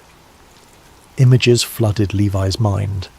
A crash site in New Mexico, decades before Roswell. His ancestor, a young woman, being exposed to something that changed her at the cellular level. Generations of careful breeding to preserve and enhance those changes. "We have need of your unique capabilities. You will join the collective willingly, or your genetic material will be extracted for the synthesis program." "Never," Levi forced out through gritted teeth. The presence withdrew slightly, and Levi felt a moment of triumph. But then the neural interface activated emergency protocols, flooding his brain with electrical impulses designed to break down his resistance through pure neurological overload. Pain beyond description tore through his consciousness. But in that moment of agony, something else awakened. The alien genetics that had been dormant in his bloodline for generations. Power he'd never known he possessed surged through his nervous system, creating feedback loops that the neural interface couldn't handle. Sparks flew from the monitoring equipment. Alarms began blaring throughout the facility. Neural interface failure. Subject is overloading the quantum matrix. Levi opened his eyes and saw the synthetic humans backing away from him in what might have been fear. Electricity arced between his fingers as the alien genetics in his DNA fully activated for the first time in his family's history. He stood up, the neural interface helmet cracking and falling to pieces around him. "You made one mistake," he said, his voice carrying harmonics that shouldn't have been possible for human vocal cords. "You assumed the 1847 integration was complete. It wasn't. It was dormant, waiting for the right trigger." Levi's escape from Terminal Zero was a blur of electromagnetic pulses and system failures. The alien genetics that had awakened in his DNA gave him abilities he was still discovering.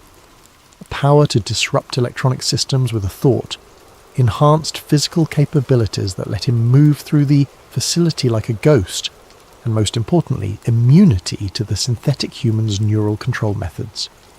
He found the transport system in chaos.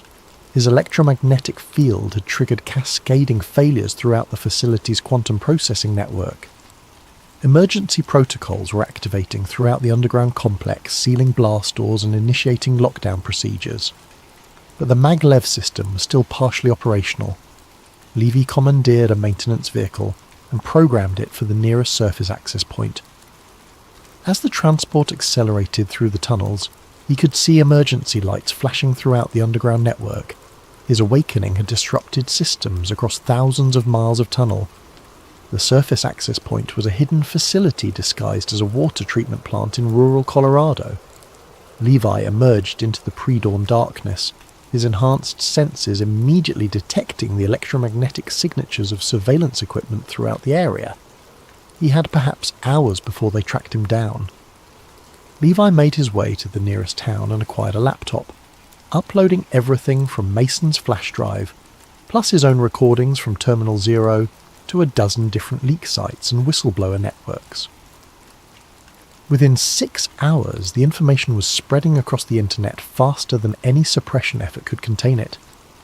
But as he watched the initial responses, Levi realized the true horror of what they were facing. The story was being dismissed as an elaborate hoax. Social media algorithms were suppressing the content. News organizations were either ignoring it entirely or debunking it with explanations that seemed reasonable on the surface but completely missed the point. The synthetic humans weren't just in underground facilities. They were already in positions of power throughout the surface world, controlling the flow of information and public perception.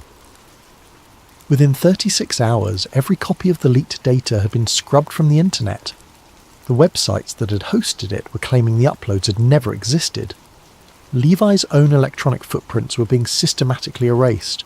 Credit cards cancelled, bank accounts frozen, digital identity deleted from every database. But the alien genetics that had awakened in him provided capabilities beyond anything the synthetic humans had anticipated. Levi found he could interface directly with electronic systems, accessing data and communications in ways that bypassed normal security protocols. He discovered the true scope of the replacement program. Synthetic duplicates had been installed in key positions throughout the government, military and corporate hierarchies. The real humans were either dead or stored in underground facilities, kept alive as insurance in case their duplicates needed memory updates. The surface world was being managed like a vast simulation, with synthetic humans making decisions designed to gradually reduce the human population while preparing for the transition to underground civilization. And it was working. Birth rates were declining, environmental disasters were increasing, social cohesion was breaking down as synthetic leaders deliberately pursued policies designed to create conflict and instability. Humanity was being herded toward extinction without ever realizing it. Levi tried to expose the truth through every means he could think of. He contacted journalists, posted on social media, attempted to reach military personnel he'd once served with. But every effort was blocked, discredited, or simply ignored. The synthetic humans had perfected the art of hiding in plain sight. 3 weeks after his escape from Terminal Zero, Levi was sitting in a diner in Washington, D.C., watching the news on a wall-mounted television. The president, or rather, the synthetic duplicate pretending to be the president, was announcing new legislation that would require genetic screening for all newborns. The stated purpose was to eliminate hereditary diseases, but Levi knew the real goal was to identify children with the same anomalous genetics that had allowed him to resist the neural interface. They were hunting for others like him. His laptop chimed with an incoming message. The sender's address was a string of characters that made no sense, but when he opened it, the message was clear. "You looked too far down. Not all tunnels lead out." Levi closed the laptop and left the diner. He walked to Union Station and bought a ticket for the first train leaving the city. As he sat in his seat waiting for departure, a small girl in the row across from him turned to stare at him. She couldn't have been more than 8 years old, but there was something in her eyes that made Levi's enhanced senses scream warnings. The girl smiled, and Levi saw that her eyes were completely black. Not brown or dark blue, but absolutely black, like obsidian spheres that reflected no light. "Hello, Mr. Brenner," she said in a voice that carried harmonics no human child could produce. "We've been waiting for you." The train began to move with the characteristic magnetic silence of a maglev system. Through the windows, Levi could see that they were descending rather than travelling along the surface. He was back in the tunnels. The girl across from him continued to smile as the train carried them deeper underground toward a destination that existed on no public map. Around him, the other passengers sat in perfect silence, their movements too coordinated to be natural. Levi closed his eyes and felt the alien genetics in his DNA stirring again, preparing for whatever waited ahead. The synthetic humans had made one crucial error in their calculations. They had awakened something in him that even they didn't fully understand. The war for humanity's future was just beginning, and it would be fought in the darkness beneath the earth, in tunnels that led not to freedom, but to the next stage of human evolution. As the train disappeared into the depths, carrying Levi toward his destiny, the surface world continued its ordinary routines. People went to work, watched television, lived their lives, completely unaware that their species was already extinct, replaced by perfect synthetic duplicates that wore human faces while serving an intelligence that had never been human at all. The future had already been built, just not for them. And in the deepest tunnels, where the old maps ended and the new world began, Terminal Zero hummed with the quiet efficiency of a machine designed to outlast the stars themselves. The children were already underground. They always had been.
Hello there, listeners.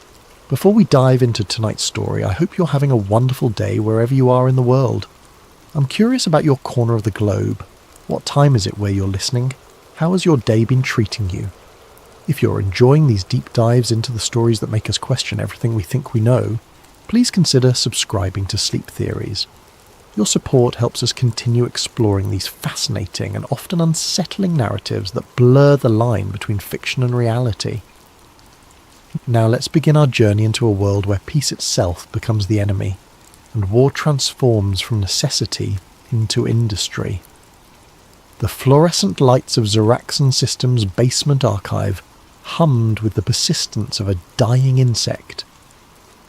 Caleb Voss adjusted his wire-rimmed glasses and squinted at the monitor, displaying what appeared to be his career's most mundane assignment: auditing retired black budget contracts from the Iraq-Afghanistan era. The year was 2026, and the so-called peace dividend had finally arrived. America's longest wars were over, defence spending was being scrutinised, and companies like Xeraxon were scrambling to justify their bloated contracts from the glory days of endless conflict. At 28, Caleb had spent 3 years as a junior data analyst, believing he was contributing to national security through spreadsheets and database queries. His cubicle on the 7th floor of the Crystal Tower in Arlington was a monument to bureaucratic tedium, decorated with motivational posters about excellence in defence and protecting freedom through innovation. But today, buried in the building's depths among servers that stored decades of classified procurement data, something felt different. The invoice file he'd been assigned contained the standard litany of inflated costs: $30 bolts, $100 hammers, $1,000 toilet seats. But embedded in the metadata, almost invisible unless you knew how to look, were references that made his pulse quicken. Echo Spectre Initiative appeared 17 times across different contracts, none of which had any corresponding program documentation in the official archives. Caleb's fingers moved across the keyboard with increasing urgency. Echo Spectre Initiative. The name felt like a whisper from a ghost that had never officially existed. He cross-referenced the term against every database he had access to, but the searches returned nothing. Not classified, not redacted, not even denied. Simply nothing, as if the program had been surgically removed from institutional memory. His phone buzzed. A text from his supervisor. "How's the audit going? Need anything exciting for the report?" Caleb stared at the message for a long moment before typing back. Just the usual waste and inefficiency. Nothing newsworthy. But his eyes had already returned to the screen where a new document had loaded. An internal memo dated 15 years ago, buried in a folder marked Quarterly Reviews, Archive Division. The header read, Operational Continuity Assessment, Q3 2011. Most of the content dealt with standard logistical concerns, but halfway down the page, a single line made his blood run cold. Maintain theatre activity. Peace destabilizes asset flow. The memo was unsigned, but the routing information showed it had been distributed to the senior leadership of 3 major defence contractors: Xeraxon Systems, Aeromatrix Defence, and Kinex Global. The same companies that had profited most from the 2-decade war cycle that was now supposedly ending. Caleb printed the document, his hands trembling slightly as the pages emerged from the laser printer. The basement archive was empty except for him, the silence broken only by the whisper of ventilation and the distant hum of servers processing the digital remnants of America's military adventures. He folded the pages carefully and slipped them into his jacket pocket, a motion that felt like crossing a line he hadn't known existed. The elevator ride to the 7th floor felt interminable. His colleagues moved through their routines with practiced efficiency, analysing contracts, preparing reports, attending meetings about meetings. The normalcy of it all suddenly seemed surreal, like a theatrical performance staged for an audience that didn't know it was watching a play. That evening, Caleb sat in his Arlington apartment, staring at the printed memo spread across his coffee table. The words, "Peace destabilizes asset flow," seemed to pulse with malevolent life. He opened his laptop and began researching the 3 companies mentioned in the routing information. What he found was a web of connections that stretched from the Pentagon to Capitol Hill, from boardrooms to think tanks, from retired generals to sitting congressmen. The pattern was elegant in its simplicity. Military officers approved contracts with defence contractors, then retired to lucrative positions with the same companies whose proposals they had once evaluated. Former CIA directors became lobbyists for weapons manufacturers. Ex-Pentagon officials joined corporate boards, bringing with them classified insights into future procurement needs. The revolving door between government and industry didn't just exist. It was the primary mechanism by which the system perpetuated itself. But something about the Echospectre references suggested this went deeper than garden variety corruption. The program name appeared in context that implied operational capability, not just financial arrangements. References to theatre activation protocols and instability metrics suggested that someone had been not just profiting from war, but actively working to ensure it continued. Caleb's research led him to a series of articles published 3 years earlier by a journalist named Ava Merrick. Her pieces for the national interest had examined the financial incentives that prolonged military conflicts, tracing money flows between defence contractors and the officials who approved their contracts. The articles had been thorough, well documented and devastating in their implications. They had also been her last published work. According to her professional profile, Ava Merrick had been pursuing other opportunities since 2023. Her social media accounts had gone dark, her byline had disappeared from major publications, and her name had been quietly removed from journalism award nominations she'd previously received. It took Caleb 2 days to find her. She was working part-time at a small non-profit that provided legal aid to veterans, her journalism career apparently over. When he called the organisation, the receptionist hesitated before agreeing to pass along a message. "Tell her it's about Echospectre," Caleb said. "Tell her someone found more pieces of the puzzle." The call came that evening. Ava Merrick's voice was cautious, professionally pleasant, with an undertone of wariness that spoke to hard-won experience. "Mr. Voss, I understand you wanted to speak with me about some research you've been doing. I found references to something called the Echospectre Initiative in defence contracting records. Your article suggested you were investigating similar patterns of coordination between industry and government." There was a long pause. "Where are you calling from?" "My apartment." "Why?" "Because if you're really onto something, that's the last place we should discuss it. There's a coffee shop called The Grind on Wilson Boulevard. Tomorrow, 2 p.m, come alone and bring whatever you found." The line went dead. Caleb spent the night reading everything he could find about Ava Merrick. Her journalism had been meticulous, focusing on the intersection of defence policy and private profit. Her last major piece, published just before her career apparently ended, had examined what she called the privatisation of foreign policy, arguing that corporate interests had begun to shape military decisions more than strategic considerations. The article had been published on a Friday. By the following Monday, sources quoted in the piece had recanted their statements, claiming they had been misquoted or taken out of context. Within 2 weeks, major news outlets were running articles questioning Merrick's methodology and suggesting she had relied on unsubstantiated claims from unreliable sources. The speed and coordination of the response suggested something more systematic than organic criticism.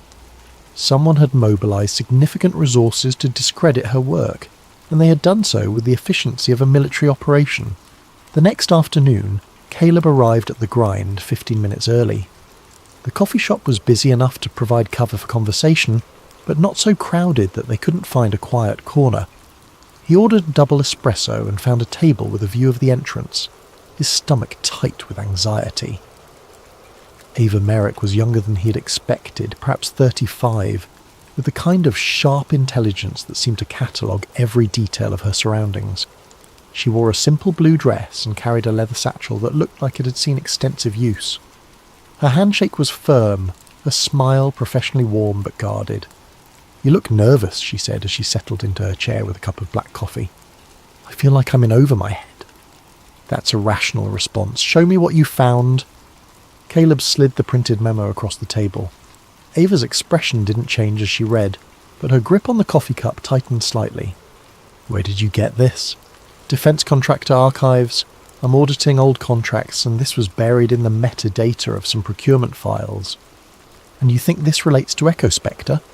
"The initiative is referenced in multiple contracts, but there's no official record of any program by that name. It's like it was scrubbed from the system." Ava was quiet for a long moment, her eyes focused on something beyond the coffee shop's windows. When she spoke, her voice carried the weight of someone who had seen too much. 3 years ago, I was investigating exactly what you've stumbled onto. The Echospectre initiative wasn't just a program, Mr. Voss.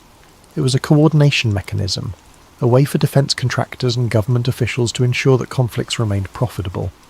What you're reading isn't waste or inefficiency, it's the blueprint for forever war. But why would anyone want to prolong conflicts? The human cost alone. Because war is the most profitable industry in human history and peace is its greatest threat.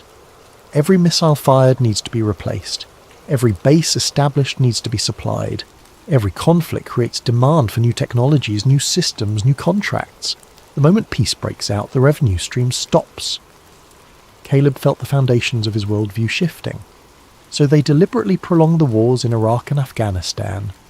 Not just prolonged, managed, calibrated. The goal wasn't victory or defeat, it was sustainability. Keep the conflicts intense enough to justify massive spending, but never so intense that they end quickly. And Echo Spectre was coordinating this? Echo Spectre was the coordination mechanism, a network of officials, contractors and policymakers who ensured that peace never became profitable enough to pursue. They sat in silence for several minutes, the weight of the implications settling around them like a toxic cloud. Finally, Ava reached into her satchel and pulled out a small notebook. I'm going to give you some names, people who might be able to help you understand what you're really dealing with. But I want you to understand something first. The moment you start digging into this, you become a threat to a system that has generated trillions of dollars in profit. They ended my career with a whisper campaign. They could do much worse to you. Why are you helping me? Because someone needs to know the truth. Because maybe you can get further than I did. Because the alternative is letting them win. She wrote quickly, tearing the page from her notebook and sliding it across the table. These people went underground after their careers were destroyed. Finding them won't be easy, but they might be able to tell you what Echo Spectre really was. Caleb glanced at the names. Dr. Linnea Drex, former psychological warfare expert. Marcus Webb, ex-Pentagon auditor. Jennifer Kim, former CIA analyst. 3 people whose careers had apparently ended as abruptly as Ava's. What happened to them? Same thing that happened to me. They asked the wrong questions and got the wrong answers. Drex was studying how conflicts could be artificially prolonged. Webb was tracking money flows between contractors and government officials. Kim was analysing intelligence reports that suggested some conflicts were being deliberately escalated. And their careers just ended. Budgets were cut, security clearances were revoked, personal scandals surfaced. The system has antibodies, Mr. Voss. It knows how to protect itself. Caleb folded the paper carefully and slipped it into his wallet. What should I do next? Be very careful. Don't use your work computers for research. Don't discuss this with colleagues. Don't leave digital footprints if you can help it. And if you start to feel like you're being watched, trust that instinct. They parted ways outside the coffee shop, Ava disappearing into the afternoon crowd with the practiced ease of someone who had learned to avoid attention. Caleb walked back to his apartment, his mind racing with questions that seemed to multiply with every step. That evening he sat at his kitchen table with his personal laptop, staring at the list of names Ava had given him. The smart thing would be to forget everything he had learned, to return to his audit work and pretend the memo had never existed. But the words, "peace destabilizes asset flow," seemed to have burned themselves into his consciousness, a reminder that the system he had thought he was serving might be serving something else entirely. Dr. Linnea Drex was the first name on the list, a former Air Force psychological warfare expert who had left the service under mysterious circumstances in 2019. Her academic credentials were impressive. PhD in psychology from Stanford, Masters in International Relations from Georgetown, extensive experience in strategic communications and influence operations. But finding her current whereabouts proved nearly impossible. Her professional profiles had been scrubbed from military databases. Her academic affiliations had been quietly terminated. Even her social media presence had been systematically erased, leaving only ghost images in cached search results. After 3 days of searching, Caleb found a reference to a doctor, L. Drex, consulting for a small think tank called the Center for Strategic Analysis. The organisation's website was sparse, listing only a post office box for contact information. but a reverse directory search revealed that the think tank shared an address with a yoga studio in Alexandria. The yoga studio was housed in a converted warehouse, its industrial architecture softened by hanging plants and earth-tone decorations. The receptionist, a young woman with purple hair and multiple piercings, looked up from her book as Caleb approached. "I'm looking for Dr. Drex," he said. "I understand she might be associated with the Centre for Strategic Analysis." The receptionist's expression shifted from casual friendliness to careful neutrality. "I'm sorry, I don't know anyone by that name." "It's about Echo Spectre," Caleb said quietly. The woman's eyes widened slightly. She reached for her phone and typed a quick message before looking back at him. "There's a meditation class starting in 10 minutes. Room B, you might find what you're looking for there." Room B was small and dimly lit, with meditation cushions arranged in a circle around a low table. Only one person was present, a woman in her 50s with steel-grey hair and the kind of alert stillness that suggested military training.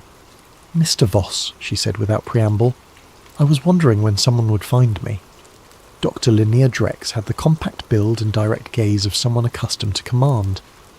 Her civilian clothes couldn't entirely disguise the military bearing that had been ingrained through decades of service. She gestured for him to sit across from her on one of the meditation cushions. "Ava Merrick said you might be able to help me understand what I've discovered. Ava is a good journalist and a better person. The fact that they destroyed her career tells you everything you need to know about the threat you represent. They destroyed yours too. They tried. But I had advantages they didn't anticipate. Military training, security clearances, and a very specific knowledge of how psychological operations work. When they came for me, I was ready." Drex stood and walked to a small cabinet, returning with a thick folder that looked like it had been assembled over many years.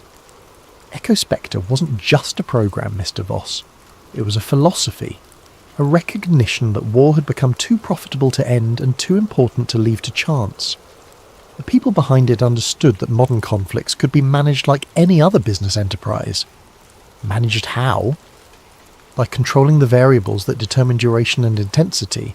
Intelligence reports could be shaped to support desired outcomes. Military strategies could be influenced to ensure conflicts remained unresolved. Political pressures could be applied to prevent diplomatic solutions. Caleb felt a chill that had nothing to do with the room's temperature. "You're describing a conspiracy to prolong war." "I'm describing a business model. War generates revenue. Peace eliminates it. The Echo Spectre network simply recognized this reality and acted accordingly." "What kind of network?" "Officials in the Pentagon, CIA, State Department and Congress. Executives at major defense contractors. Lobbyists, think tank analysts, and media figures, all connected by shared financial interests and mutual dependencies." Drex opened the folder and spread its contents across the low table. Documents, photographs, organisational charts, and financial records created a sprawling map of connections that stretched across the national security establishment. "This is what I was working on when they came for me," she said.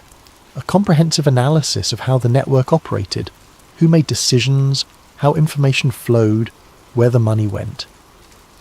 Caleb studied the documents with growing amazement. The level of detail was extraordinary. Names, dates, financial transactions, and communication patterns that revealed the inner workings of what appeared to be a shadow government dedicated to perpetual conflict. "How did you gather all this?" 20 years in psychological operations teaches you how to read people and systems. I knew how to ask the right questions, how to find the patterns that others missed, and I had security clearances that gave me access to information that wasn't supposed to exist. "Why didn't you publish this?" "I tried. But the moment I started reaching out to journalists, the pressure began. My clearances were reviewed. My funding was cut. My military contacts stopped returning calls. Within 6 months, I was effectively blacklisted from the entire defence establishment. So you went underground. I adapted, set up this front operation, developed new identities, learned how to operate outside the system, because I knew that eventually someone else would stumble onto what I had found. Someone like you." Caleb picked up one of the documents, a financial analysis that traced money flows between defence contractors and government officials. The numbers were staggering. Billions of dollars in contracts, millions in political contributions, hundreds of thousands in speaking fees and consulting arrangements. This is incredible work, but what can we do with it? That depends on how much you're willing to risk. The network I've mapped is still active, still profitable, still dangerous. But they're not invincible. They depend on secrecy, on the assumption that no one will see the full picture. If that assumption is wrong, they could be exposed. They could be destroyed. But the cost would be enormous. These people have access to resources that most of us can't imagine. They can end careers, destroy reputations, even threaten physical safety. Look what happened to Ava Merrick. Caleb was quiet for a long moment, staring at the documents spread before him. The scope of what they revealed was almost incomprehensible. A deliberate, systematic effort to profit from human suffering on a global scale. "What would you do?" he asked finally. "I'd be very careful about who I trusted. I'd document everything. I'd develop multiple contingency plans. And I'd remember that the moment you become a threat to them, they will respond with everything they have. But you do it." "I am doing it. Every day in small ways. Building networks, gathering information, preparing for the moment when someone with the right combination of access and courage decides to act. Someone like me? Someone like you. You have access to current information that I don't. You're inside the system in ways that could be crucial, and you're not yet damaged goods, not yet known to be a threat." Drex began collecting the documents from the table, her movements careful and precise. "I'm going to give you copies of everything I've assembled, but I need you to understand something. The moment you take this information, you become part of something that could destroy your life. Are you prepared for that?" Caleb thought about the memo he had found, about the casual way it had discussed maintaining conflicts for profit. He thought about the soldiers who had died in wars that might have been prolonged deliberately, about the families destroyed by violence that served someone else's bottom line. "Yes," he said, "I'm prepared." Dr. Drex smiled for the first time since he'd arrived. "Then let's talk about what comes next." The documents Dr. Drex had given him filled 2 banker's boxes, which Caleb had hidden in his apartment's storage closet, behind Christmas decorations and college textbooks. For 3 nights, he had pored over the materials, trying to understand the scope of what he was dealing with. The picture that emerged was more disturbing than anything he had imagined.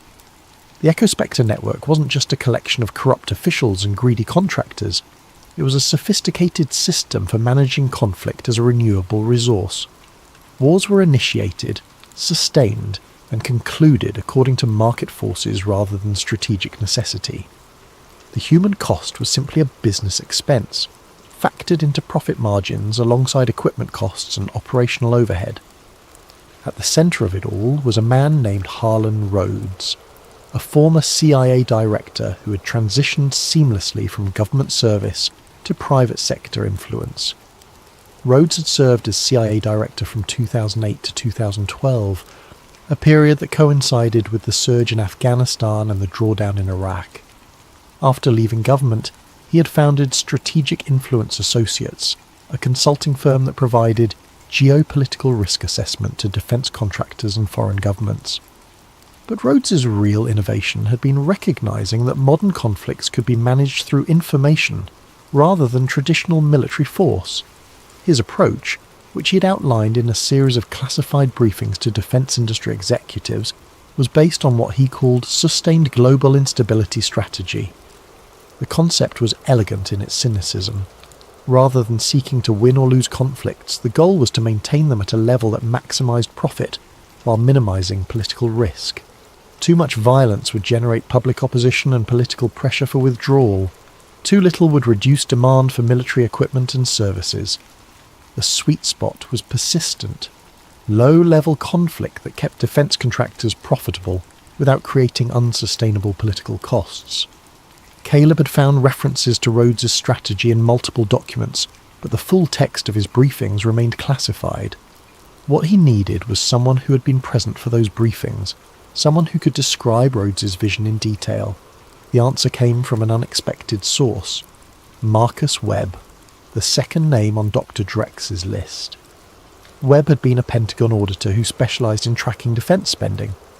His career had ended abruptly in 2020, officially due to budget constraints, but actually because he had been asking uncomfortable questions about cost overruns and contractor relationships. Finding Webb required a different approach. Unlike Dr. Drex, who had maintained a public presence through her think tank cover, Webb had disappeared entirely from professional circles. His government pension had been reduced due to irregularities in his service record. His security clearance had been revoked. Even his professional references had been systematically discredited. But Webb had made one mistake. He had kept his membership in the Pentagon Federal Credit Union, which meant he was still receiving statements at some address.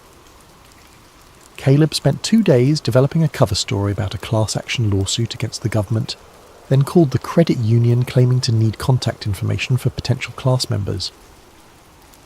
The address led to a modest apartment complex in Silver Spring, Maryland. Webb lived in a ground floor unit with heavy curtains and multiple security cameras. When Caleb knocked on the door, the response was immediate and suspicious. "Who is it?" "My name is Caleb Voss. I'm researching the EchoSpectre initiative. Dr. Linnea Drex suggested I speak with you." The door opened to reveal a thin, nervous-looking man in his 60s.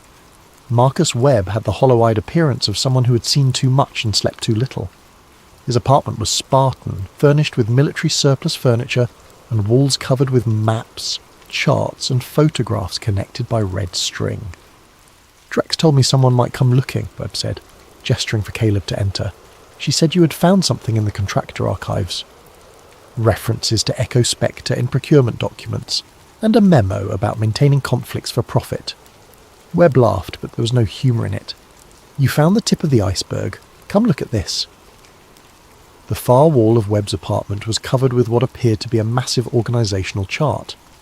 Names, photographs, and biographical details were connected by lines of different colours, creating a web of relationships that stretched across the defence establishment. "This is what I was working on when they destroyed my career," Webb said. "A comprehensive map of how the revolving door actually operates. Not just the obvious cases of officials taking jobs with contractors, but the deeper connections, the wives and husbands and children who work for defence companies, the investment portfolios that include defence stocks, the think tank positions and board memberships and consulting contracts." Caleb studied the chart with growing amazement. The level of detail was extraordinary. Financial records, family connections, career timelines, and personal relationships that revealed the true scope of the network. "How did you compile all this?" 25 years as a Pentagon auditor. I knew how to follow money trails, how to identify suspicious patterns, how to connect dots that weren't supposed to be connected, and I had access to databases that most people don't even know exist. Webb moved to a filing cabinet and pulled out a thick folder. But the real breakthrough came when I started attending Harlan Rhodes's briefings. He would give presentations to defence executives about managing global instability as a business strategy. The man was essentially teaching them how to profit from perpetual war. Dr. Drex mentioned those briefings. "Do you have copies?" "Better than that, I have recordings." Webb connected a small digital recorder to his laptop, and Harlan Rhodes's voice filled the room. The recording quality was poor, but the content was chilling. "The traditional model of warfare," Rhodes was saying, "assumes that conflicts have natural endpoints, victory, defeat, or negotiated settlement. But this model is fundamentally flawed from a business perspective. Every ended conflict represents lost revenue, terminated contracts, and reduced strategic relevance. The sustained global instability strategy recognizes that modern conflicts can be managed like any other business process. Key variables include threat assessment, resource allocation, and strategic communications. By controlling these variables, we can ensure that conflicts remain profitable for all stakeholders. Consider the Afghanistan theatre. Traditional military thinking would focus on defeating the Taliban and establishing stable governance. But this approach eliminates the need for continued military presence and support. Instead, we maintain sufficient pressure to prevent Taliban victory while ensuring that government forces remain dependent on our support systems. The recording continued for another hour, Rhodes explaining in clinical detail how conflicts could be calibrated to maximise profit, while minimising political risk. He discussed instability metrics and profit optimization algorithms, as if he were describing manufacturing processes rather than human lives. "This is incredible," Caleb said when the recording ended. "It's a blueprint for exactly what you and Dr. Drex have been describing." "It's more than that," Webb replied. "It's evidence. Proof that the EchoSpectre network was deliberately prolonging conflicts for profit. Rhodes was essentially teaching defence contractors how to become war profiteers." How many people heard these briefings? Dozens. Senior executives from every major defence contractor, Pentagon officials, intelligence community leaders, congressional staff. The network was much larger than most people realise. Caleb was quiet for a moment, processing the implications. What happened to the other people who heard these briefings? Did any of them speak out? Some tried, but Rhodes was very careful about who he trusted with sensitive information. Most of the people in those briefings were already compromised, already part of the network. The few who showed signs of developing a conscience were dealt with quickly. Dealt with how? Career destruction usually, security clearances revoked, professional reputations destroyed, personal scandals mysteriously surfaced. The network had sophisticated methods for neutralising threats. Webb moved to his computer and opened a spreadsheet containing hundreds of names. "I've been tracking what happened to people who might have posed a threat to the network. The pattern is remarkably consistent. Careers ended abruptly, often for seemingly unrelated reasons, but the timing always coincided with periods when they were asking uncomfortable questions or showing signs of moral discomfort. People like Ava Merrick? Exactly like Ava Merrick. She got too close to the truth, so they destroyed her professionally. Standard operating procedure for the network." Caleb studied the spreadsheet, recognising some of the names from his own research. "Is she safe now?" "As long as she stays quiet and doesn't pose a threat, probably. But the moment she starts investigating again, or tries to publish new material, they'll come after her with everything they have." "What about us? Are we safe?" Webb laughed again, the same humourless sound as before. "Safe? Number. We're already on their radar. The moment you started pulling those archive files, someone noticed. The moment you met with Ava Merrick, someone took note. The moment you found Dr. Drex, someone started watching. How do you know? Because I've been watching them watch us. Look at this." Webb opened another file on his computer, this one containing surveillance photographs. The images showed Caleb entering and leaving his apartment building, arriving at work, meeting with Ava Merrick at the coffee shop. "They've been documenting your activities for weeks. Standard protocol when someone starts asking dangerous questions. They want to know who you're talking to, what you're learning, how much of a threat you represent." Caleb felt a chill that had nothing to do with the apartment's temperature. "Why haven't they moved against me?" "Because they're still assessing the situation. You're not yet a confirmed threat, just a potential one. They're waiting to see what you do next, who you contact, whether you can be managed or need to be eliminated." "Eliminated?" "Professionally usually. They prefer to destroy careers rather than create martyrs. But they're not squeamish about escalation if necessary." Webb closed the laptop and returned to his wall chart. The network's power comes from its ability to operate in shadows, to maintain the illusion that defense policy is driven by strategic rather than financial considerations. But they're not invincible. They can be exposed, their methods can be revealed, their network can be dismantled. How? By doing what they fear most, bringing their activities into the light. The network depends on secrecy, on the assumption that no one will see the full picture. If that assumption is wrong, if someone can assemble enough evidence to make their activities undeniable, they lose everything. Someone like us? Someone like us.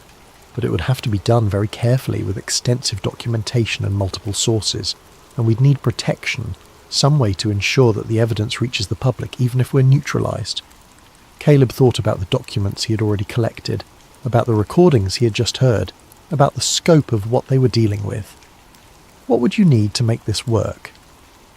More evidence, current information about EchoSpectre operations, documentation of ongoing activities, not just historical records.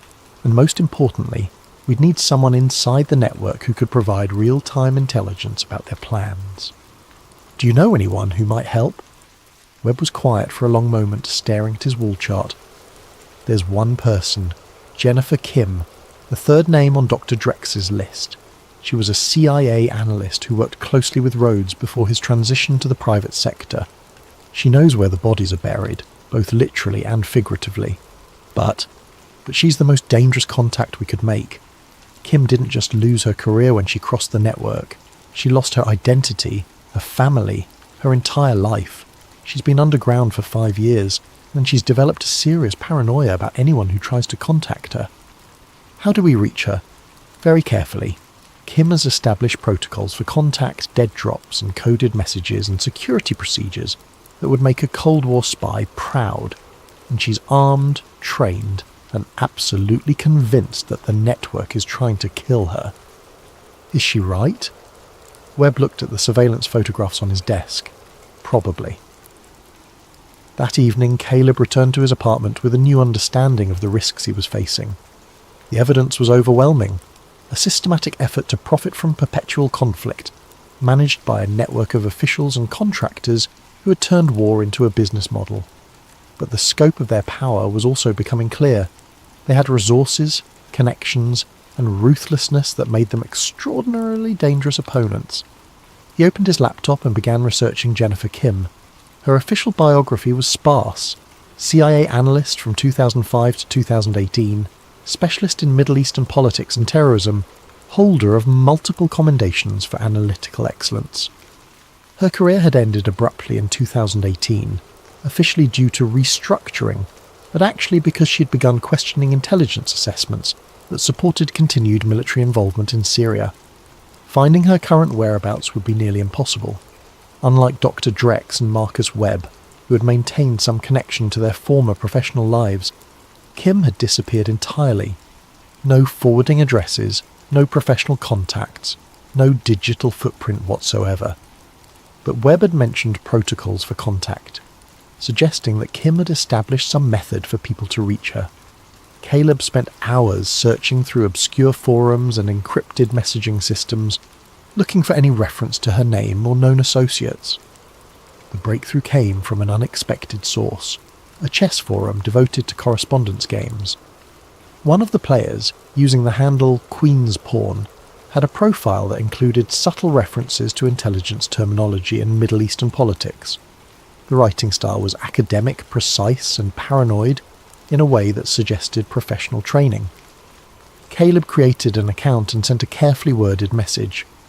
Interested in discussing historical chess games, particularly those involving echo chambers and speculative strategies, have mutual acquaintances in the analysis community.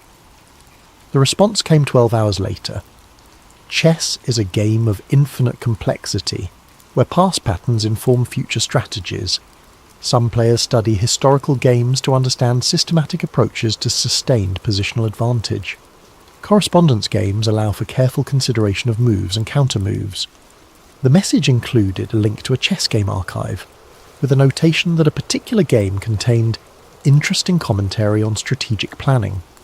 Caleb downloaded the game file and discovered that the commentary contained what appeared to be contact instructions, a series of geographic coordinates, a time reference, and a phrase that needed to be used to establish credibility. The coordinates led to a small park in Bethesda, Maryland.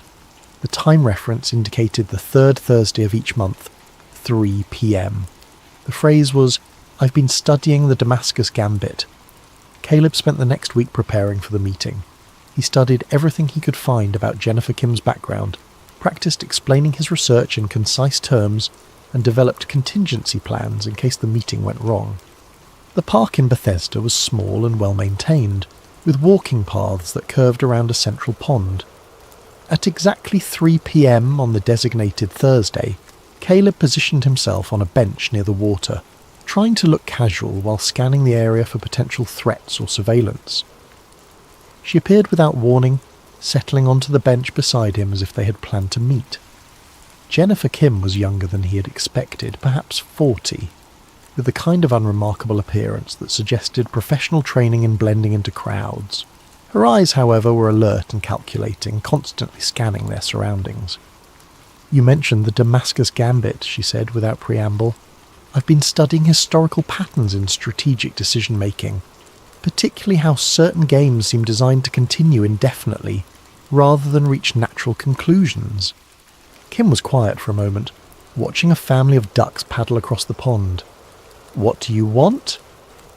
Information about Echo Spectre, about how the network operates currently, not just historical records. Why should I trust you? Caleb pulled out his phone and showed her the memo he had found in the archives. Because I've seen the documentation, because I understand what they're doing, because I think you want them stopped as much as I do. Kim read the memo carefully, her expression never changing. This is nothing. A fragment of a much larger system. Do you have any idea what you're dealing with? I'm learning. I've spoken with Dr. Drex and Marcus Webb. I've heard Rhodes's briefings. I know the network is still active. Active? Kim laughed bitterly. They're not just active. They're expanding. The end of the Afghanistan war didn't reduce their influence. It forced them to evolve. They've moved beyond traditional conflicts into cyber warfare, proxy conflicts, and manufactured crises. What do you mean? Echo Spectre was never just about prolonging existing wars. It was about creating new ones. The network has developed sophisticated methods for identifying potential conflict zones and then encouraging instability. Kim stood and began walking along the path, forcing Caleb to follow. They use artificial intelligence to analyse global political and economic data, looking for regions where small interventions could create large-scale conflicts. Then they deploy what they call catalyst operations to push those regions toward violence. Catalyst operations? False flag attacks, manufactured intelligence, strategic assassinations, cyber attacks attributed to foreign powers, anything that can spark conflict between groups that might otherwise coexist peacefully. They had reached a more secluded part of the park, where the walking path curved away from the main areas. Kim stopped and turned to face him directly. The Syrian conflict was a test case. They identified ethnic and religious tensions, then amplified them through selective intelligence leaks and strategic provocations. The result was a civil war that lasted for years and generated billions in defence contracts. You're talking about deliberately starting wars. I'm talking about war as a managed resource. The network doesn't just profit from existing conflicts. They create new ones when market conditions are favourable. Caleb felt sick. How many people have died because of their operations? Hundreds of thousands, maybe millions. But they don't see it that way. They see it as market optimization, as managing global instability for maximum profit. We have to stop them. We? Kim's voice was sharp with suspicion. There is no we. I've been running from these people for 5 years. They've tried to kill me 3 times, and they've successfully eliminated everyone else who posed a serious threat. But you're still alive. You're still fighting. I'm still alive because I'm very good at hiding and very good at killing, but I'm not fighting anymore. I'm just trying to survive. Kim began walking again, this time toward the park's exit. You should go home, Mr. Voss. Forget what you've learned. Find a new job, preferably somewhere far from Washington. Because if you continue down this path, you'll end up like all the others. What others? The journalists who died in car accidents, the whistleblowers who committed suicide, the analysts who had heart attacks at unusually young ages. The network doesn't just destroy careers, Mr. Voss. When careers aren't enough, they destroy lives. They had reached the parking area. Kim turned to face him one last time. I'll give you one piece of advice. If you're determined to pursue this, you need insurance. Some way to ensure that the information reaches the public, even if you're eliminated. The network's greatest fear is exposure, but only if that exposure is comprehensive and undeniable. What kind of insurance? A dead man's switch, an automated system that releases everything if you fail to check in regularly. I built something like that 5 years ago, but I never had enough evidence to make it worthwhile.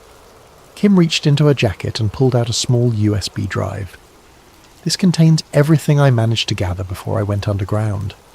Technical specifications for catalyst operations, financial records, operational plans. Combined with what you've already found, it might be enough. Enough for what? To bring down the entire network, but only if you're willing to risk everything. And I mean everything, Mr. Voss. Your career, your reputation, your life. She handed him the USB drive and turned to leave. Good luck. You're going to need it. The USB drive from Jennifer Kim contained terabytes of data, encrypted files, financial records, operational plans and correspondence that revealed the true scope of the EchoSpectre network. Caleb spent a week decrypting and analysing the information, working late into the night in his apartment with the curtains drawn and his phone turned off. What he found was more disturbing than anything he had previously discovered. The network wasn't just prolonging existing conflicts or creating new ones. They were systematically destabilising entire regions of the world, using artificial intelligence and psychological warfare to turn ethnic, religious and political differences into profitable violence. The AI system, called Prometheus, analysed global political and economic data to identify regions where small interventions could create large-scale conflicts. The system considered factors like ethnic composition, economic inequality, historical grievances and political instability, then calculated the probability that various catalyst operations would successfully spark violence. Once Prometheus identified a target, the network would deploy a combination of false flag attacks, manufactured intelligence, strategic assassinations, and cyber operations to push the region toward conflict. The operations were designed to look like natural outbreaks of violence, but they were actually carefully orchestrated campaigns to create profitable instability. The Syrian conflict had been a test case, but it was far from the only example. Kim's files documented similar operations in Ukraine, Myanmar, Ethiopia, and Venezuela. Each conflict had been sparked by EchoSpectre operations and then sustained through continued interventions designed to prevent resolution. But the most chilling discovery was the network's current focus: the United States itself. Prometheus had identified growing political polarization and social unrest as opportunities for profitable instability. The network was actively working to amplify divisions between different political, ethnic and economic groups, hoping to create conditions for domestic conflict that would justify expanded surveillance and security spending. Caleb printed the most damning documents and organised them into a comprehensive evidence package. He had financial records showing money flows between defence contractors and government officials, operational plans detailing specific catalyst operations, and correspondence revealing the network's true objectives. Combined with the materials from Dr. Drex and Marcus Webb, he had enough evidence to expose the entire system. But Kim's warning about insurance had been prescient. The moment he finished organising the evidence, Caleb realised that his own safety was in jeopardy. The network knew he was investigating, and they would respond aggressively once they understood the scope of what he had discovered. He needed a dead man's switch, some way to ensure that the information would reach the public even if he was eliminated. The solution came from an unexpected source: Doctor. Drex had mentioned something called the Atlas Protocol during their first meeting. A quick internet search revealed that it was a secure document release system designed by privacy advocates and whistleblowers. The Atlas Protocol worked like a sophisticated dead man's switch. Users could upload encrypted documents to a distributed network of servers, then establish check-in protocols that would automatically release the documents if the user failed to confirm their safety within specified time periods. The system was designed to be resistant to shutdown attempts, using blockchain technology and redundant servers to ensure that information could not be suppressed. Caleb spent 2 days setting up his Atlas Protocol account, uploading encrypted copies of all the evidence he had gathered, and establishing check-in requirements that would release the documents if he failed to respond within 72 hours. He also created multiple backup systems, sending copies of the evidence to secure email accounts and cloud storage services that would automatically distribute the information to journalists and media outlets. With his insurance in place, Caleb began reaching out to reporters and media organisations. He contacted investigative journalists at major newspapers, television networks, and online publications, offering them exclusive access to evidence of systematic war profiteering and manufactured conflict. The response was immediate and alarming. Within hours of his first contact, several journalists reported that they had been contacted by their editors and told to drop the story. Others found their sources suddenly unavailable, or their access to classified information restricted. The network was mobilizing its resources to suppress the information before it could reach the public. But Caleb had expected this response. Instead of relying on traditional media, he began reaching out to independent journalists, foreign news organizations, and alternative media platforms that were less susceptible to pressure from the network. The breakthrough came from an unexpected source, a European investigative journalist named Lars Anderson, who worked for a consortium of international news organizations. Anderson had been investigating similar patterns of defense contractor influence in European conflicts, and he immediately recognized the significance of Caleb's evidence. "This is extraordinary," Anderson said during their encrypted video call. "You've documented a systematic effort to profit from manufactured conflict on a global scale. This could bring down governments." "That's what I'm hoping for," Caleb replied. "But I need to move quickly.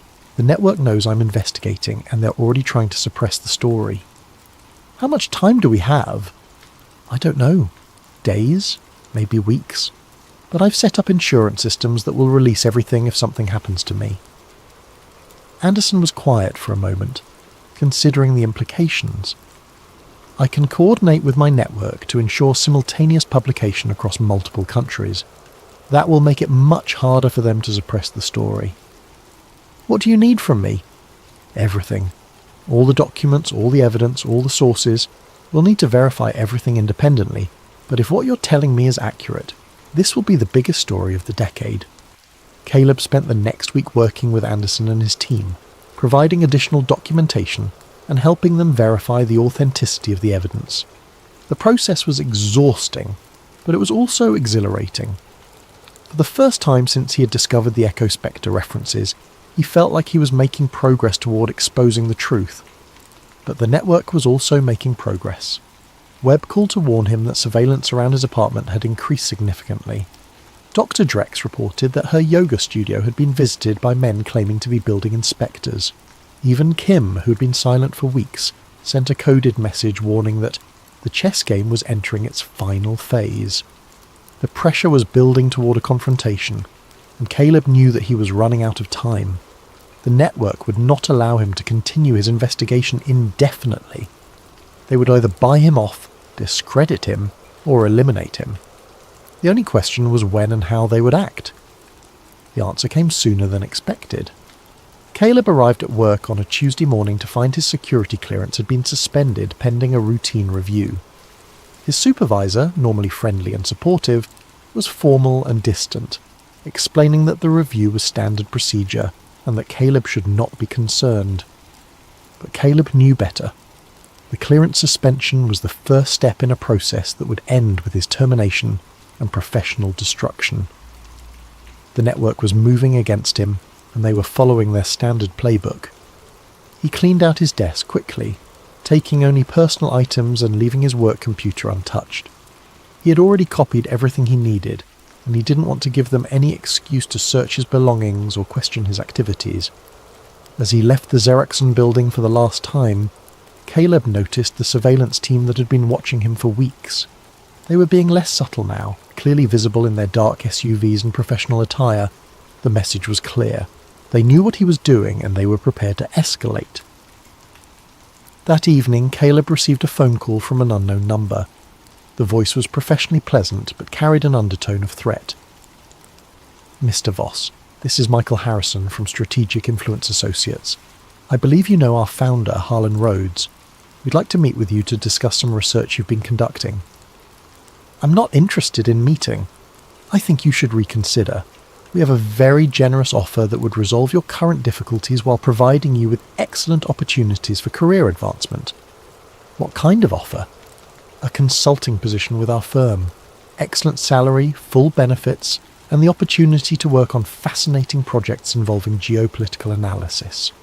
All we would need is your commitment to confidentiality regarding certain sensitive matters." Caleb understood the subtext. They were offering him a choice: join the network or be destroyed by it. "I'll need to think about it." "Of course, but don't take too long. Opportunities like this don't remain available indefinitely." The line went dead. Caleb stared at his phone, understanding that he had just been given an ultimatum. The network had made their move, and now he had to decide how to respond. He called Lars Anderson immediately. "They've made contact. They're trying to buy me off." "What did you tell them?" "That I needed to think about it, but I don't think they believe me." "How much time do we have?" "Not much. Maybe days." "How's the verification process going?" "We're almost finished. Another 48 hours and we can go to publication." "Will that be enough time?" "It has to be. But you need to be very careful until then. They're not going to wait much longer." Caleb spent the next day making final preparations. He updated his Atlas protocol settings to reduce the check-in requirement to 24 hours, ensuring that the documents would be released quickly if something happened to him. He also sent final copies of the evidence to backup contacts, creating multiple redundant systems that would make it nearly impossible for the network to suppress the information. But he also knew that the network had resources he couldn't match.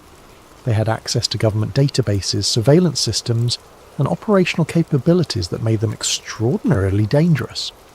If they decided to eliminate him, they would probably succeed. The attack came at 3 a.m. on Thursday morning. Caleb was awakened by the sound of his apartment door being forced open. He had been expecting this moment, and his response was immediate and decisive. He grabbed the emergency bag he had prepared and headed for the fire escape, moving quickly but quietly through his apartment. Behind him, he could hear voices and footsteps as the intruders searched his home. The fire escape led to an alley behind his building, where he had hidden a motorcycle several days earlier. He started the engine and drove quickly through the empty streets, heading for a safe house that Dr. Drex had established in a suburb of Baltimore. As he drove, Caleb received a text message from an unknown number. "We need to talk. The situation has changed significantly." HR. Harlan Rhodes himself was making contact. The network was escalating beyond their normal operational parameters, which suggested they were becoming desperate, but it also meant they were becoming more dangerous. Caleb arrived at the safe house as dawn was breaking. The building was a modest ranch house in a quiet neighbourhood, the kind of place that attracted no attention from neighbours or passers-by. Dr. Drex was waiting for him, along with Marcus Webb and, surprisingly, Jennifer Kim. "They hit my apartment too," Webb said as Caleb entered, "and they've been watching Drex's yoga studio. They're moving against all of us simultaneously." "Which means we're close to something they can't allow to be exposed," Kim added. "They don't take these kinds of risks unless they're facing an existential threat." "The publication is scheduled for tomorrow," Caleb said. "Lars Anderson and his team have verified everything. Once the story breaks, the network will be exposed globally."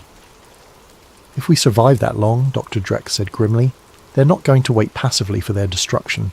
They'll escalate as far as necessary to protect themselves." As if to emphasize her point, Caleb's phone rang. Harlan Rhodes's voice was no longer professionally pleasant. "Mr. Voss, you've made a serious mistake. We offered you a reasonable solution to your situation, but you've chosen to escalate instead. That was unwise." "I'm not interested in your solutions." "You should be, because the alternative is much less pleasant for everyone involved, including your new friends." The line went dead. Kim immediately began checking her weapons and surveillance equipment. "He's telling us that negotiations are over," she said. "From now on it's a war." The safe house had been prepared for exactly this situation. Dr. Drex had spent months setting up the location, installing security systems, stockpiling supplies, and creating multiple escape routes. The building was equipped with encrypted communication systems, surveillance equipment, and enough provisions to sustain 4 people for several weeks. But they all knew that time was not on their side. The network had resources that made them extraordinarily dangerous, and they were clearly prepared to escalate beyond their normal operational parameters.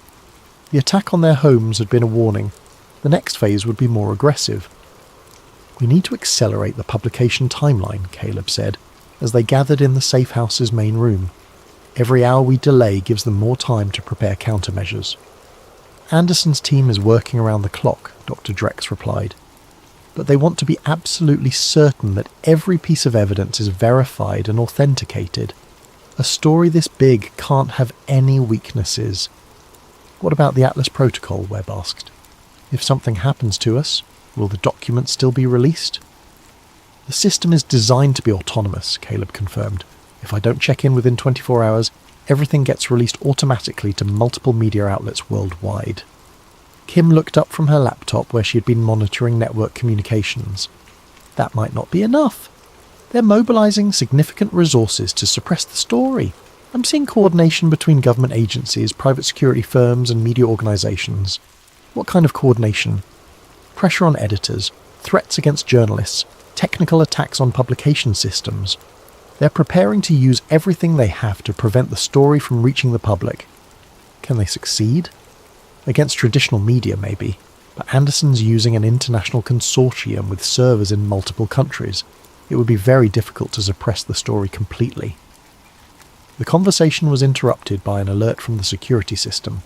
Multiple vehicles were approaching the safe house, moving in a coordinated pattern that suggested professional surveillance or assault teams. "Time to go," Kim said, grabbing her emergency bag. "They found us faster than I expected." The safe house had 3 escape routes: a tunnel that led to a drainage system, a hidden exit through the garage, and a rooftop extraction point. They chose the tunnel, moving quickly through the basement and into an underground passage that Dr. Drex had constructed over several months. As they moved through the tunnel, they could hear vehicles surrounding the safe house above them. The network had deployed significant resources to capture them, which suggested they were becoming increasingly desperate. The tunnel led to a storm drain that emptied into a creek nearly a mile from the safe house. They emerged in a wooded area, muddy and exhausted but alive. Kim immediately began checking her communication devices for any indication that they had been tracked. "We're clean for now," she said, "but they'll expand their search pattern quickly. We need to find another secure location." "I have a backup site, Doctor," Drex said. "An old cabin in the mountains, completely off the grid. It's about 2 hours from here." They made their way to a parking area where Dr. Drex had left a vehicle, driving carefully through back roads and avoiding any routes that might be monitored. The cabin was isolated, surrounded by forest and accessible only by a narrow dirt road. Once they were settled in the cabin, Caleb attempted to contact Lars Anderson. The encrypted communication system connected immediately, and Anderson's voice was tense with urgency. "Caleb, thank God. We've been trying to reach you for hours. The situation has escalated significantly." "What's happening?" "They're trying to shut down the publication. My editors are receiving pressure from government officials. My sources are being threatened, and our technical systems are under cyber attack." "Can you still publish?" "Yes, but we need to move immediately. Another 12 hours and they might be able to prevent publication completely." "What do you need from me?" "Final verification of the most sensitive documents, and a statement from you explaining how you discovered the evidence and why you're willing to risk everything to expose it." Caleb spent the next hour working with Anderson's team, providing final verification and recording a detailed statement about his investigation. The statement would serve as both explanation and insurance, ensuring that the public understood the significance of the evidence even if he was eliminated. As he finished the recording, Kim received an encrypted message on her secure communication system. Her expression darkened as she read the contents. "It's from one of my former colleagues at the CIA," she said. "Someone I trust completely. The network has issued a kill order for all of us." "A kill order?" "Official authorization for lethal action. They're not planning to arrest us or discredit us. They're planning to eliminate us." The weight of the situation settled over them like a heavy blanket. They had crossed a line that the network considered existential. From now on, it would be a fight for survival. "How much time do we have?" Webb asked. "Hours, maybe less. They're mobilizing military contractors and intelligence operatives, people with serious operational capabilities." "What about the publication?" "Anderson's team is working to accelerate the timeline. They want to publish within 6 hours. Caleb updated his Atlas protocol settings, reducing the check-in requirement to 6 hours and adding additional redundancy systems.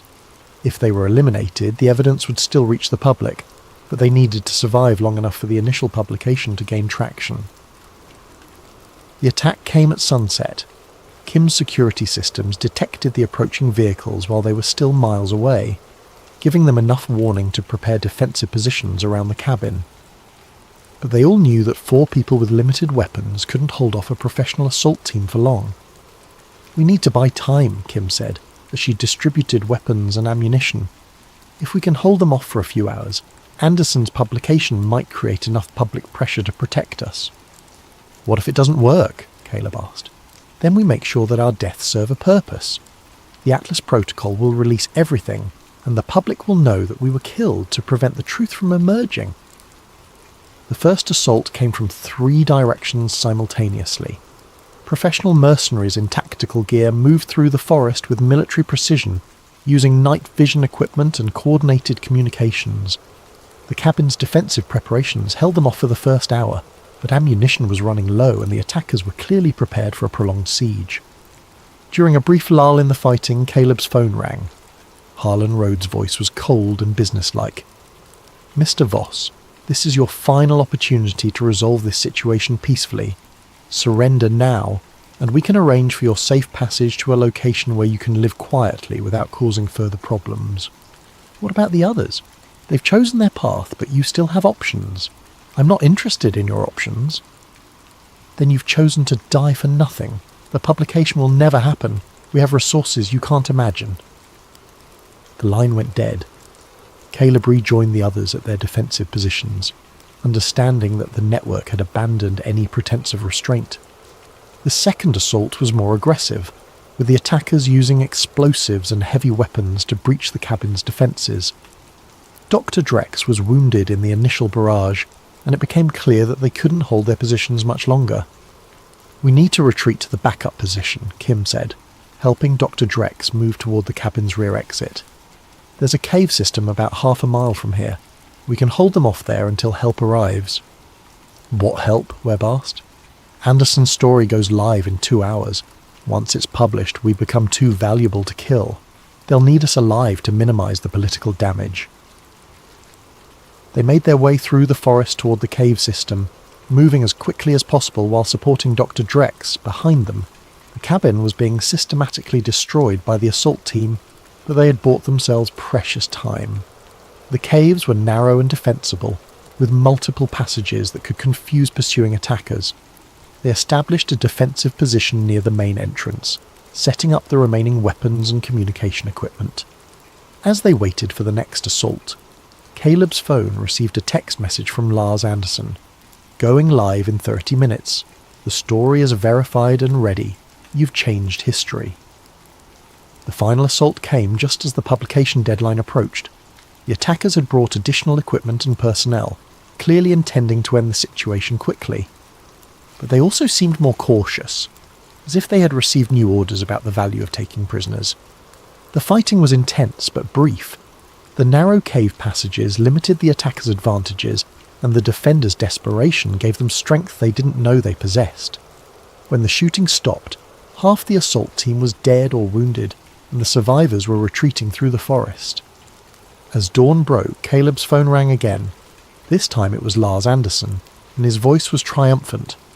"It's done. The story is published simultaneously in 12 countries. The evidence is public and the network is exposed." "What's the reaction?" "Explosive. Government officials are calling for investigations, defense contractors' stock prices are collapsing, and media outlets worldwide are picking up the story. You've started something that can't be stopped." Through the cave entrance, they could see helicopters approaching. But these were news helicopters, not military assault vehicles. The publication had changed the dynamics of the situation completely.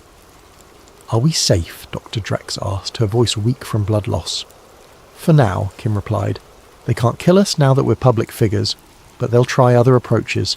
Character assassination, legal challenges, attempts to discredit the evidence." "Let them try," Caleb said. "The truth is out there now, and the truth has a way of protecting itself."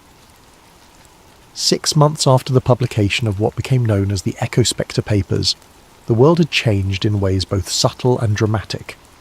Congressional hearings were ongoing, defense contractors were facing criminal investigations, and several high-ranking officials had been arrested or forced to resign. The network that had profited from perpetual conflict was being systematically dismantled. But the change came at a cost. Caleb Voss had become a public figure, celebrated by some as a whistleblower and hero, condemned by others as a traitor and security risk. He testified before Congress, appeared on television programs, and wrote a book about his experiences, but he also lived under constant security protection. His life forever changed by the decision to expose the truth. Dr. Linnea Drex had recovered from her injuries and returned to public life, founding a non-profit organisation dedicated to monitoring defence contractor activities and preventing the militarisation of foreign policy. Marcus Webb had been vindicated in his earlier research and was working with congressional investigators to trace the full scope of the network's activities. Jennifer Kim had remained underground, continuing her work to expose other aspects of the military-industrial complex. Her expertise in covert operations had proved invaluable in documenting the network's international activities and connections. But the victory was incomplete. While the specific Echo Spectre network had been exposed and dismantled, the fundamental incentives that had created it remained in place. Defence contractors still profited from conflict, politicians still benefited from campaign contributions, and the revolving door between government and industry continued to spin. New networks were already forming, learning from the mistakes of their predecessors and developing more sophisticated methods of coordination. The monetization of conflict was too profitable to abandon, and the lessons of Echo Spectre would be applied to create more resilient systems of war profiteering. As Caleb sat in his new apartment, reading news reports about the latest congressional hearings, he reflected on the words of President Eisenhower's farewell address. Only an alert and knowledgeable citizenry can guard against the acquisition of unwarranted influence, whether sought or unsought, by the military-industrial complex. The Echo Spectre papers had awakened that citizenry to the dangers of unchecked power, but vigilance would be required to prevent the emergence of new threats. The machinery of war was too profitable to dismantle completely, and too many people had too much to gain from its continued operation. His phone buzzed with a news alert. Defence stocks rise as new conflict emerges in Eastern Europe. The headline was a reminder that the fundamental dynamics of the system had not changed. New wars would emerge, new profits would be made, and new networks would form to manage the flow of money and influence. But there was also cause for hope. The publication of the Echo Spectre papers had created a new awareness of how the system operated, and a new generation of journalists, activists and officials were committed to preventing its resurrection. The truth had been revealed, and once revealed, it could never be completely hidden again. In a small tribute that appeared at the end of the final congressional report on the Echo Spectre network, a simple dedication read, "In loving memory of Ava Merrick, and all those who sacrificed their careers and lives to expose the truth. Their courage made this investigation possible." The war machine they had built was damaged but not destroyed. The eternal vigilance that democracy required had been awakened, but it would need to be maintained against the constant pressure of those who profited from conflict and chaos. The invisible hand of the market had been revealed in all its ruthless calculation, and the citizenry had been warned. Whether that warning would be heeded remained to be seen. But for now, in this moment, the truth was victorious, and sometimes, in the struggle between light and darkness, that was enough.